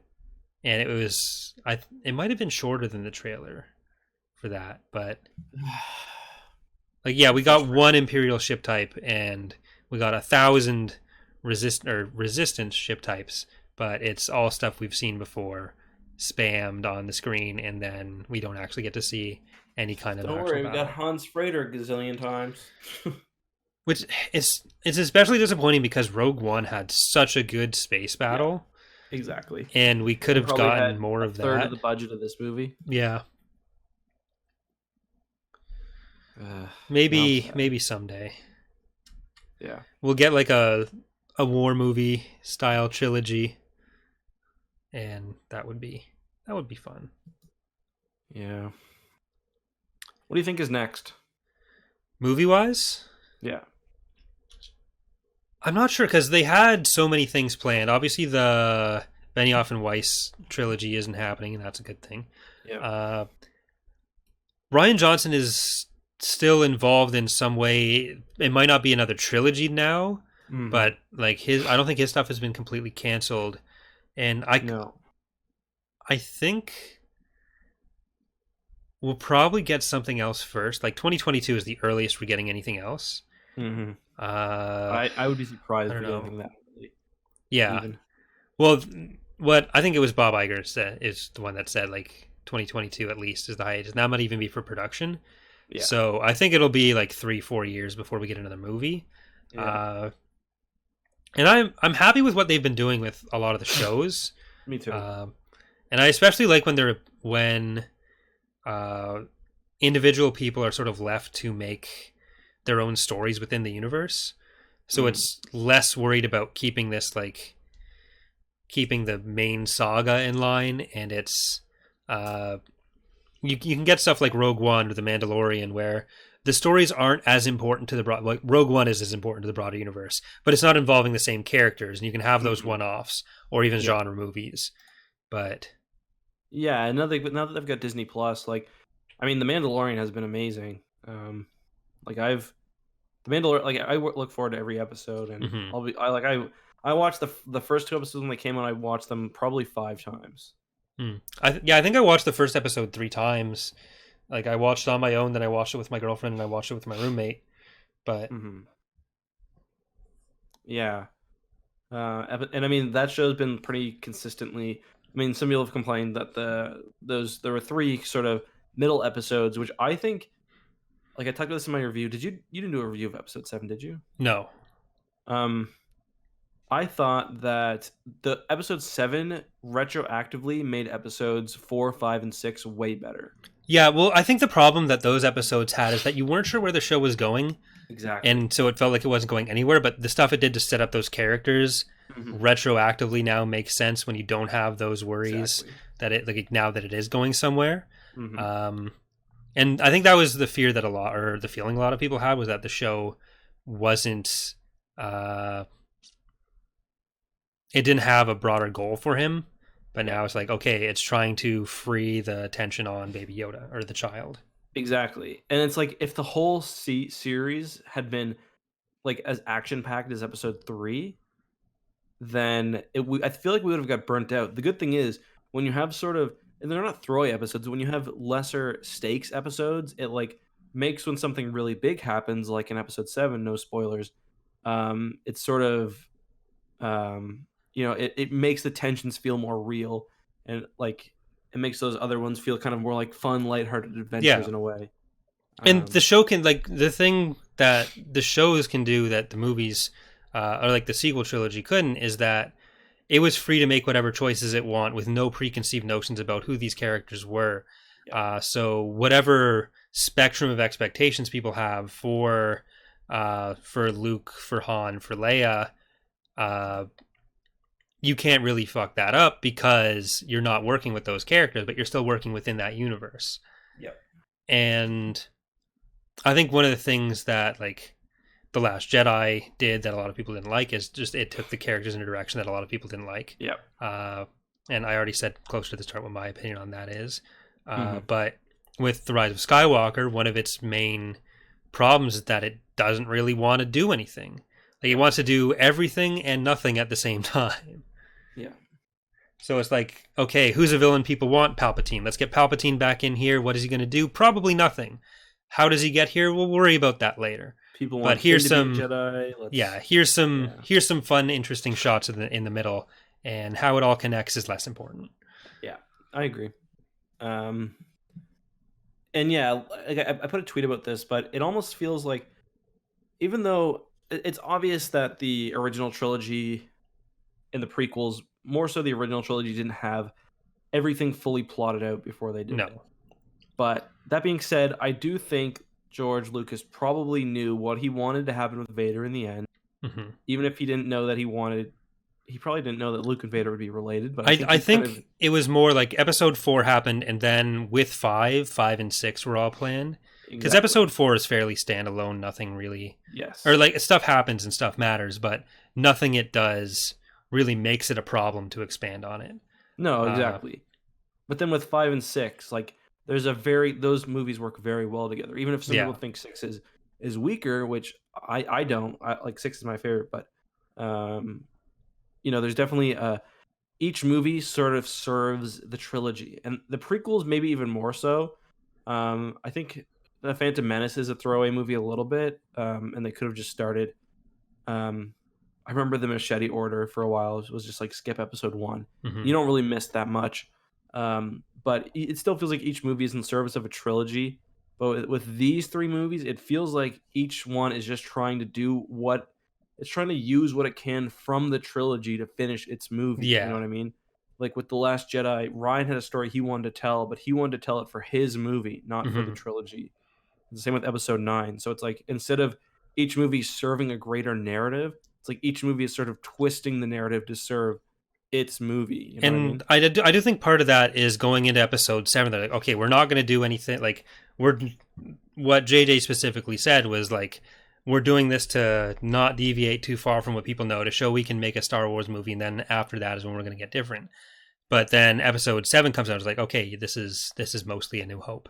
And so the stuff it's setting up is the same as what you'd get set up in A New Hope. And then with episode 8, Rian Johnson had the story he wanted to tell, and he told it. And then JJ was coming in, and I don't even know what story he wanted to tell. Like, was Palpatine made up as the big bad for, like, did they go into episode 9? Like, has that always been part of their plan? Was that something they started planning when they started making episode 9? Did Carrie Fisher's death really change that much with their planning. And I really do think that had a bigger impact than people are giving it credit for, just from what they've said about what the trilogy was going to look like during its development. But whether that would have been better or worse, I can't say. But I do think it does have an important part in sort of how it got as disjointed as it did. Because they didn't pivot with The Last Jedi for that, but they were going into making Rise of Skywalker with that original plan, if there was an original plan. And maybe I'm giving them too much credit with that. Maybe, but it doesn't fit as well together as 2 and 3 or 4, 5, and 6. Yeah, I agree. And it doesn't feel like Ryan knew they were bringing back Palpatine, for example, because he did nothing to help set that up.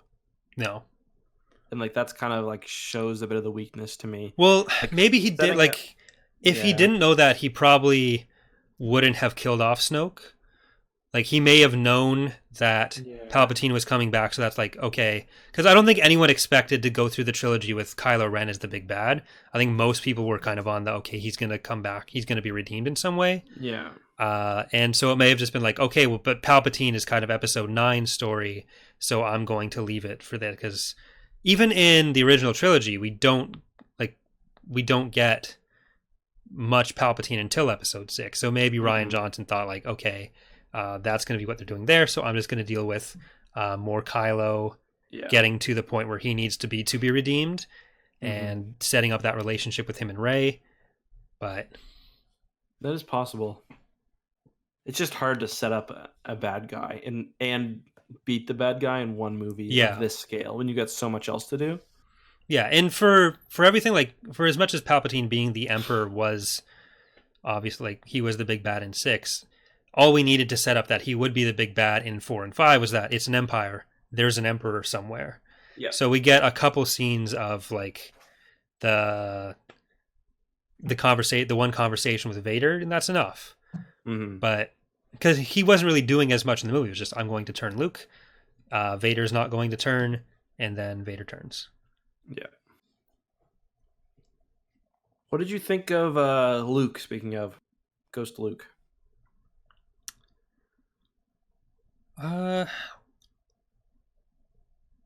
Do we see Force Ghosts using the Force in other situations? Besides Yoda, not really. Even in Legends, I'm thinking. Are they usually able to interact with... I'm trying to think. I don't think Obi-Wan does anything.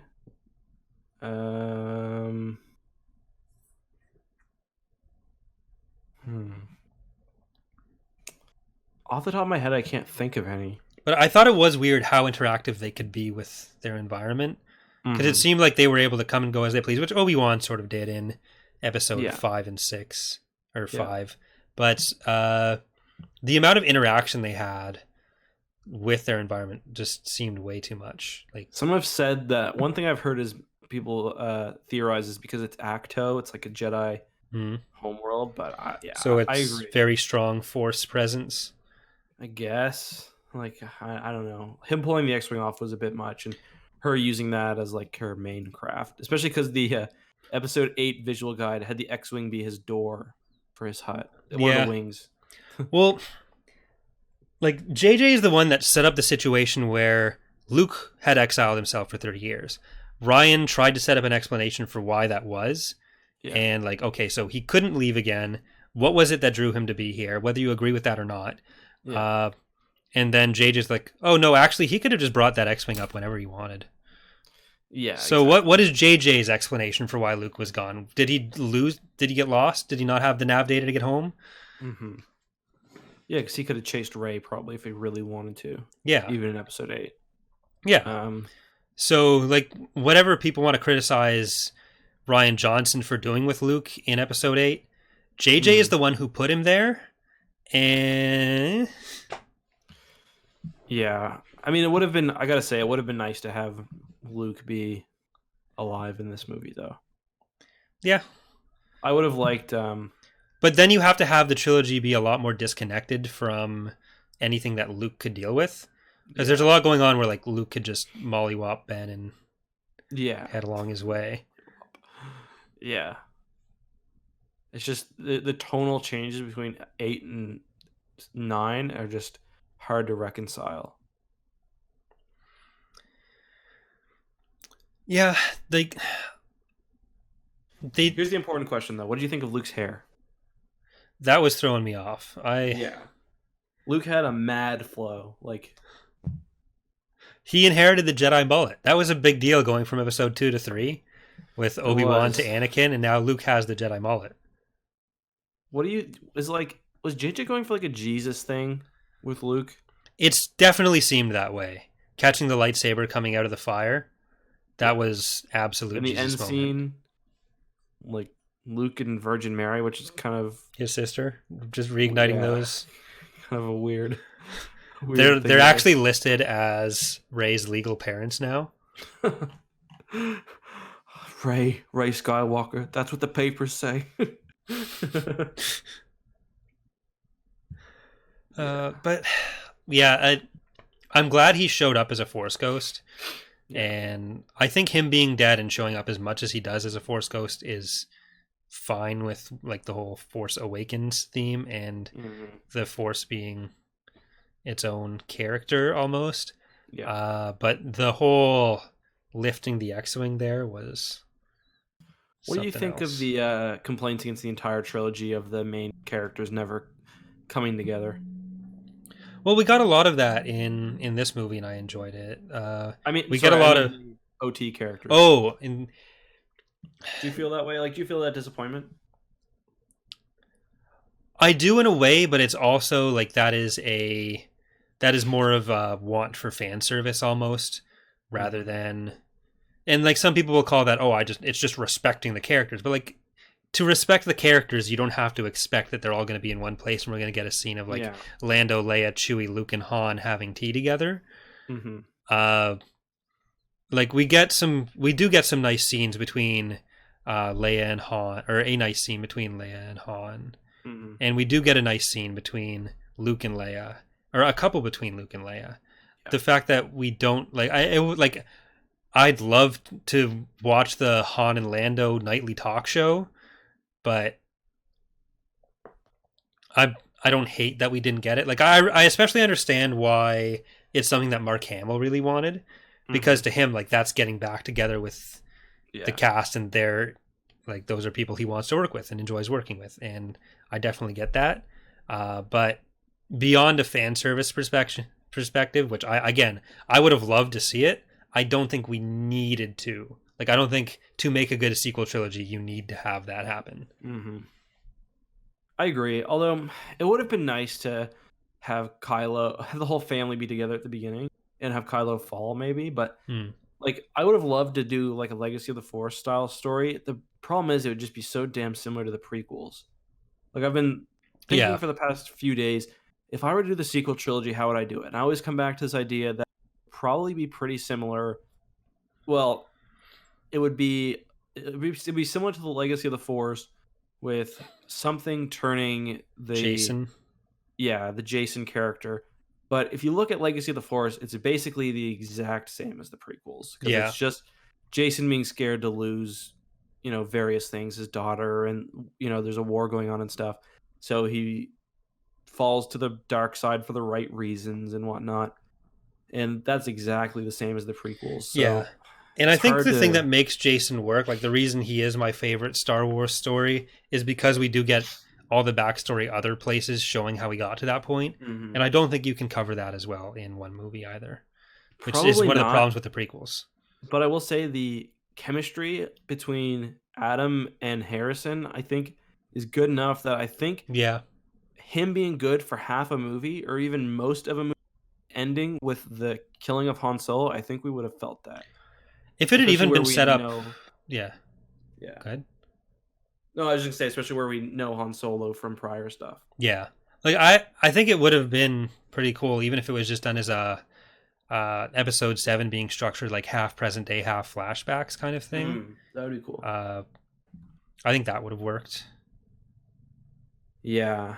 Like, I think in my Yeah, that would have been cool too. Especially if we go with our previous uh, change of like Starkiller Base not being ruined in episode 7. So like Yes. the end of both plots in episode 7 being like the fall of Ben and the destruction of Hosnian. Mm-hmm. Like maybe it starts off with like maybe Kylo's originally fighting the First Order or something, or the galaxy more less of a Cold War, but more of a Yeah. fight against this like resurgent faction. Mm-hmm. And then for whatever reason he switches sides. Maybe it's even similar to what happens with Luke, or he's seduced by Snoke or Palpatine or whomever. Yeah. Because we just don't get much of an explanation for a lot. Yeah, and that's one of the most compelling parts, because it's like seeing the family ripped apart, and the family is like, like there's a reason why everyone's so excited for this Kylo comic that's coming out, because that's like one of the most interesting stories. And another thing is, a lot of people did want to see Luke's Jedi Order too, and we don't see that. Was there even much of an order? There were like a few dozen. There were Jedi Knights, because it shows the new comic shows Kylo killing 2 of them. So they're still out there in the or they've left somehow. They all went to live with Kakruk. I think most are dead, but there might be some left. Yeah, I guess that Jedi Hunter had to have something to do. It wasn't just an Old Republic Jedi Hunter. Yeah. Because I always get the timeline more compressed on the sequel trilogy, where I start thinking of it as being like 15 ABY or something, but it's like 35. So yeah. Yeah. But is Cal one of them? I mean, he could be. But... Are we getting like 60, 70-year-old Cal in Jedi Rising Order after episode 9? I wouldn't mind it. But on that note, do you think the Sith can come back in any form? I think the Sith Order, as in like the Order of the Sith Lords, we probably won't get back. We might get some like Sith cultists. We'll probably get Dark Jedi. As long as they're making Star Wars stuff, we're going to get Dark Jedi. You think they will make stuff after this? In the time period after this? Eventually, I think it has to. Yeah. I kind of predicted this would be like the war to end all wars, with like the ultimate triumph of good versus evil. And we do kind of get that a little bit with like the light side literally wins out against the dark side. But that would be expecting Disney to stop making money off stuff at some point. Yeah. And they're not going to do that. Yeah. Like you could argue also in like Legends that is the defeat of the Empire, is that going to be enough for them to stop? Or was the end of the Vong War going to be enough? Yeah. But then we end like Legacy of the Force and Fate of the Jedi, and the New Republic or the Galactic Alliance is still split into the Confederation. And then they get the triumvirate. Yeah. So like there's always going to be, it's not called Star Wars and then we're done. It's just Star Wars. There's wars forever. What do you think? Who forms the next government after this? Poe. Just Poe. There's not even going to be called like the New Republic. It's just Poe. Like on Wikipedia, there's going to be affiliation Poe. I'm down. And like their insignia is just like Poe's big ass head. The First Order experience, POE. I'm all for it. Actually, I do think the next movies we get are going to be like Old Republic era. Yeah. We're going to get like massive Jedi wars. It's all going to be lightsaber battles and fleet battles. Are you being facetious or not? I think that will be a big part of what we get. That seems to get thrown out there so much, and it seems like it was something that they were working on. I don't think they've abandoned that idea. I think that was Benioff and Weiss. That was what their trilogy was going to be. Or that's what the rumors were. So I feel like they haven't abandoned that idea. I think they just abandoned those directors. That'll be the Kevin Feige thing. Because... Yeah. Well, now it's clearly not going to be Benioff and Weiss. I don't know who's going to do it, but I think that's going to be next. I do feel like the next trilogy might be more Marvel-y than what this trilogy has been like. And there are good and bad bits to that. One is continuity will be very good. The plot will be very planned out. But Marvel movies are pretty shallow. In my opinion. Not everyone thinks that. I'm not a huge fan. They're very, very entertaining. But maybe Star Wars needs that just to, bring some, get people really into it again and whatever else. Mm-hmm. But yeah, I'd be really down for an Old Republic thing. Me too. That's actually one of the parts with canon that's kind of undetermined still.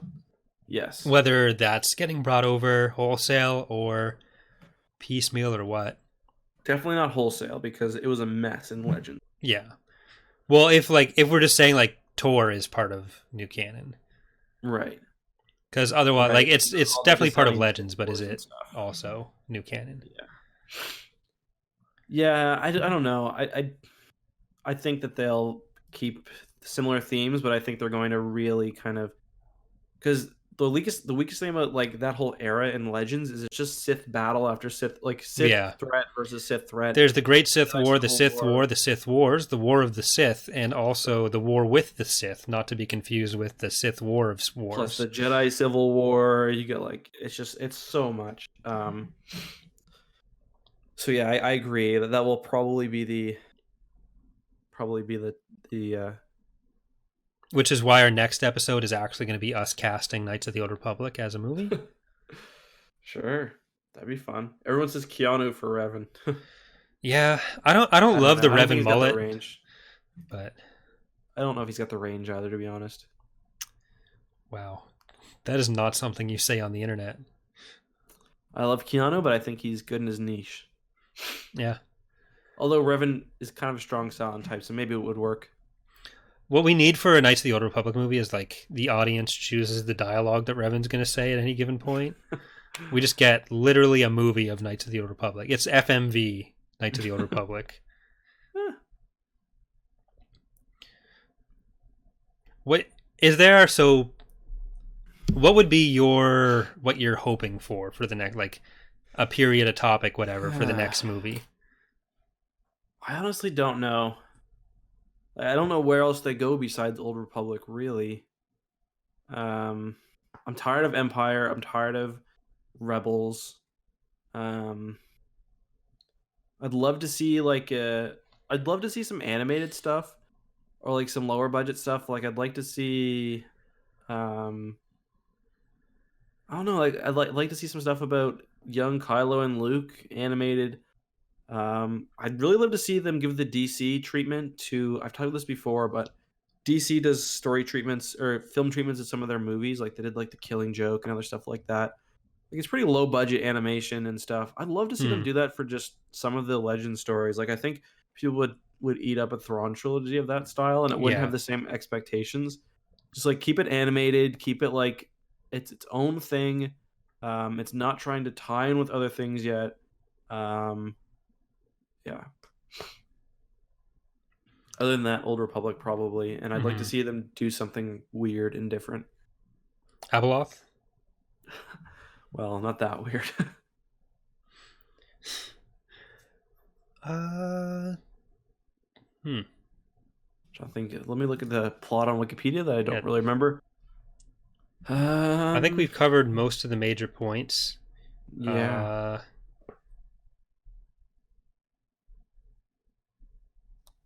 What do you think of the C-3PO stuff? Yeah, I think we talked about that a little bit, but I like the part he got. I think there was one too many 3PO needs to shut up jokes. Mm-hmm. The one where he says the thing and they're in the desert, and then they all look at him and he looks behind himself. I thought that was funny. Yeah. But I like this is one of the bigger parts 3PO's ever had in a movie. Yeah. And I thought him and Lando were handled really well. It was pretty funny too, where he was like, "I'll never let you wipe my mind or whatever, or restore my mind." And then like so R2 is just making these backups without 3PO knowing, which I think is like a great little bit of subtext there. That besides that, I think we've covered pretty much anything. So I don't know if I want to give a rating, but just do you want to restate your impressions? We've picked up on a lot of people. Oh, Death of Snap. What did you think of that? The Death of Snap? Snap Wexley. You know who that guy is? He's like the other big X-wing pilot. He's like pretty large, like he's actually big. Oh yeah. Yeah. He died? I didn't see Yeah. that. He gets shot down. Oh, see that. I saw people getting shot down, but that was another one where my seat made it very difficult to see what was actually happening. Mm-hmm. But rip snap. Rip snap. He went pop and crackled. Yep. Oh well. So yeah, do you want to give final thoughts and I'll give mine? Yeah, I think it was a fun movie. I don't think it's a fantastic movie. I thought there was a lot of good individual moments, but I do think it's a movie that doesn't breathe as much as it needs to. And so you end up with a lot of stuff that's either unnecessary or then the necessary stuff doesn't get explained as well as it could. But again, I think it is a fun movie. And yeah. When I saw it in theaters, I thought that it was like bad, like straight up really bad.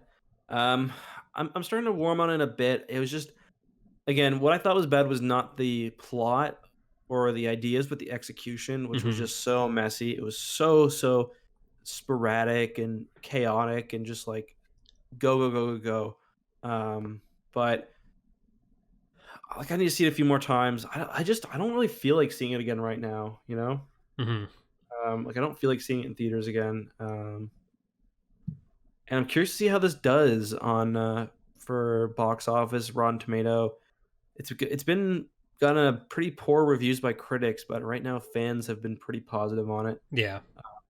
You know, I went to the showing, and all the kids that were there, and there were quite a few kids in the theater, even though it was a late showing. They all were really excited afterwards, and like that made me feel a lot better about being kind of disappointed.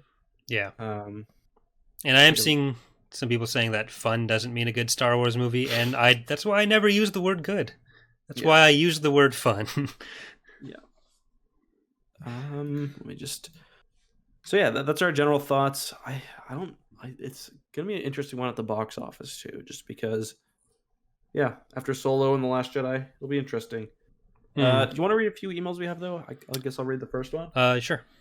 So Cody said, by the way, guys, this for those who are just tuning into the YouTube program, this is basically a live recording of our series Tapcaf Transmissions. Usually we do Legends book reviews, but obviously today we're talking about the movie.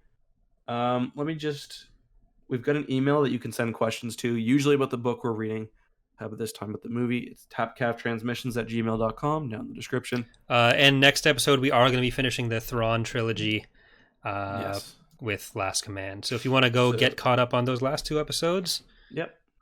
Then. And if you want to be a grifter and say Disney Star Wars sucks, should have done Thrawn, next episode will be for you. Let's see. So here's the email from Cody. He says 7 out of 10 for me until I realized that Kylo flew to Exegol in a TIE fighter. Biggest plot hole ever. Now I need to go home and rethink my life. Yeah, I noticed that too. I think it was established in Force Awakens, wasn't it, that those TIE fighters have hyperdrives? But it wasn't a First Order TIE. It was a TIE wasn't from it? the Death Star. Oh, shit. I didn't notice that. I thought it was one of the First Order ones. I don't think so, because there's a shot when they're climbing into the Death Star that shows a TIE sitting there. I assumed it was that TIE. Yeah, I thought I saw the red markings on it, but maybe you could be right. I probably am not. Like, again, I was sitting, so the front section of the theater, I was in just like the second row. Oh, off far, like the farthest right seat there by the door. So I was unable to see certain parts very clearly. So I'm 100% prepared to be wrong on that. Did you notice the issue too, where what's his name says fire the ion cannon, and then they're green, and they fire all the guns on the Star Destroyer? Yeah. Well, when you have the main weapon, like the underslung cannon, every other weapon is just it can be an ion cannon at that point. Somebody else pointed out that. One explanation could be that it was the Emperor's personal TIE, if he has one, because it was his tower. Maybe. But this next one's from Callum, who says, "Dear Eck and Corey, here are my general thoughts. The Hux subplot was kind of underwhelming. True. I like that one planet from the ending of the prequel trilogy, Mustafar, and the original trilogy Endor were included. I agree with that. Fun I like fan service. I like the very ending. It's like poetry and rhymes. I was talking to my roommate last night. He hasn't seen the movie yet, so I've probably Yeah. just spoiled. Sorry, Nick. But I was saying, I told him that actually Palpatine in the movie is played by George Lucas, and all he's doing, all of his lines are just going to every character like, it rhymes, it rhymes. More, faster. Yeah. He says, I love the Mandalorian Uber healing connection. I wonder if that was planned. It must have been, right? Yeah, it doesn't. It feels like that's not something that just gets independently brought up at the same time. I think that is a crossover that happened.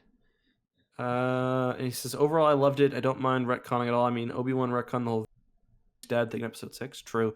Can't wait to listen to the podcast. Hope you have a wonderful Christmas. And are we sure Eck is not a furry? First of all, I'm not a furry, and I regret choosing this profile picture every day of my life. But yeah, I'm seeing a lot of people who loved it, which is it's nice. I feel like this might end up being less divisive than episode 8. I was thinking about that, and I feel like no one will have opinions that are strong enough on it to get mad about other people's opinions on it. And I feel like it takes... Okay, I'm not saying this because I disliked episode 8 or anything like that. A lot of people felt like it shit on the main characters, right? Yeah. In episode 8. This one didn't... I don't think you could argue that it did the same thing. So people are probably, whatever. I think it'll be less divisive. Do you agree? Yeah, I think like even for people who love or absolutely hate it, I don't think they're gonna feel so attached to their reasons for loving or hating it that it'll be as much of an issue. Yeah. Like there are people who feel very strongly both ways about The Last Jedi, and because it did make those choices, whereas Rise of Skywalker just kind of does stuff and doesn't explain it in any way. And people will either enjoy the stuff it does or they won't. But I don't think it'll be like debates over whether it was the right thing to do or not. It'd just be like, this happened. I liked it. I hated it. Okay. Maybe that's naive of me. That is my hope, that we will all just enjoy or not, and we'll move on with our lives having that. But maybe, I don't know. Do you think Rey's going to stay on Tatooine? No, I think she only went to Tatooine to drop the lightsabers off. People were like, well, the track that plays is called A New Home, but new home for her. Like, there's no reason for her to stay on Tatooine. Yeah. Because, like, unless she's going to rebuild the Jedi Order on Tatooine, which maybe that's a thing. Like, Luke's homestead, the Owen and Beru homestead, is going to become a Jedi enclave. But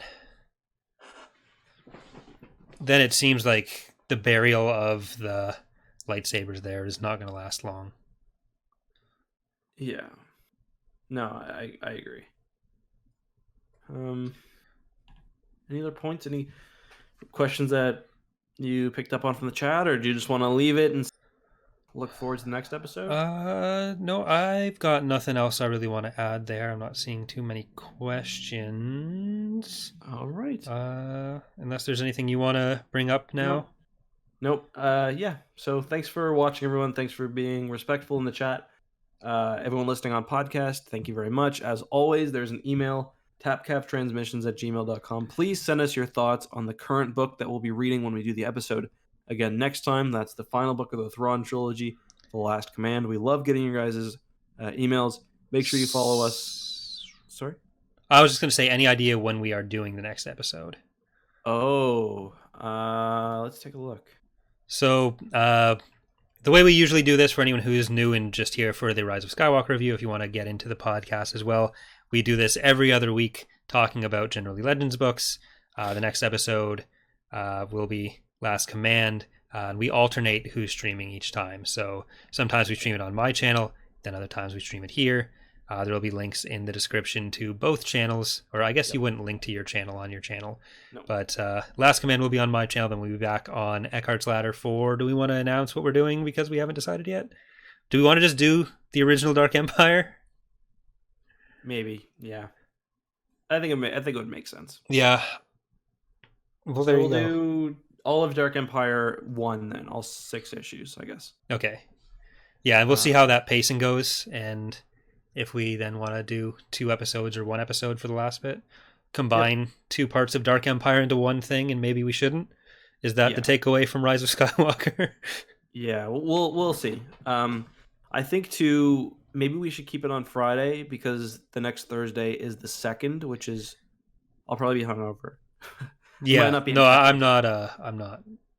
So we'll decide on the date. We'll say the date is pending. It'll be the 3rd or the 4th probably. I might be going away, so we'll figure it out. But yeah, we'll see you guys there for a discussion of The Last Command. The book is phenomenal. I just finished my first reading. Yeah, I think this is probably new number 1. It's going to be number 1 for me. Spoiler alert, it's going to be my number. By Plagueis. Yeah, dethroning Plagueis. Yeah, so thanks for watching, guys. Corey, do you think are you streaming after this? Are we going to play some Empire War maybe? I don't know. We could play some Empire War, maybe some Halo. I don't know. All right, sweet. All right, see you guys. Have a good one. Bye-bye. Thanks for watching. Bye, everyone.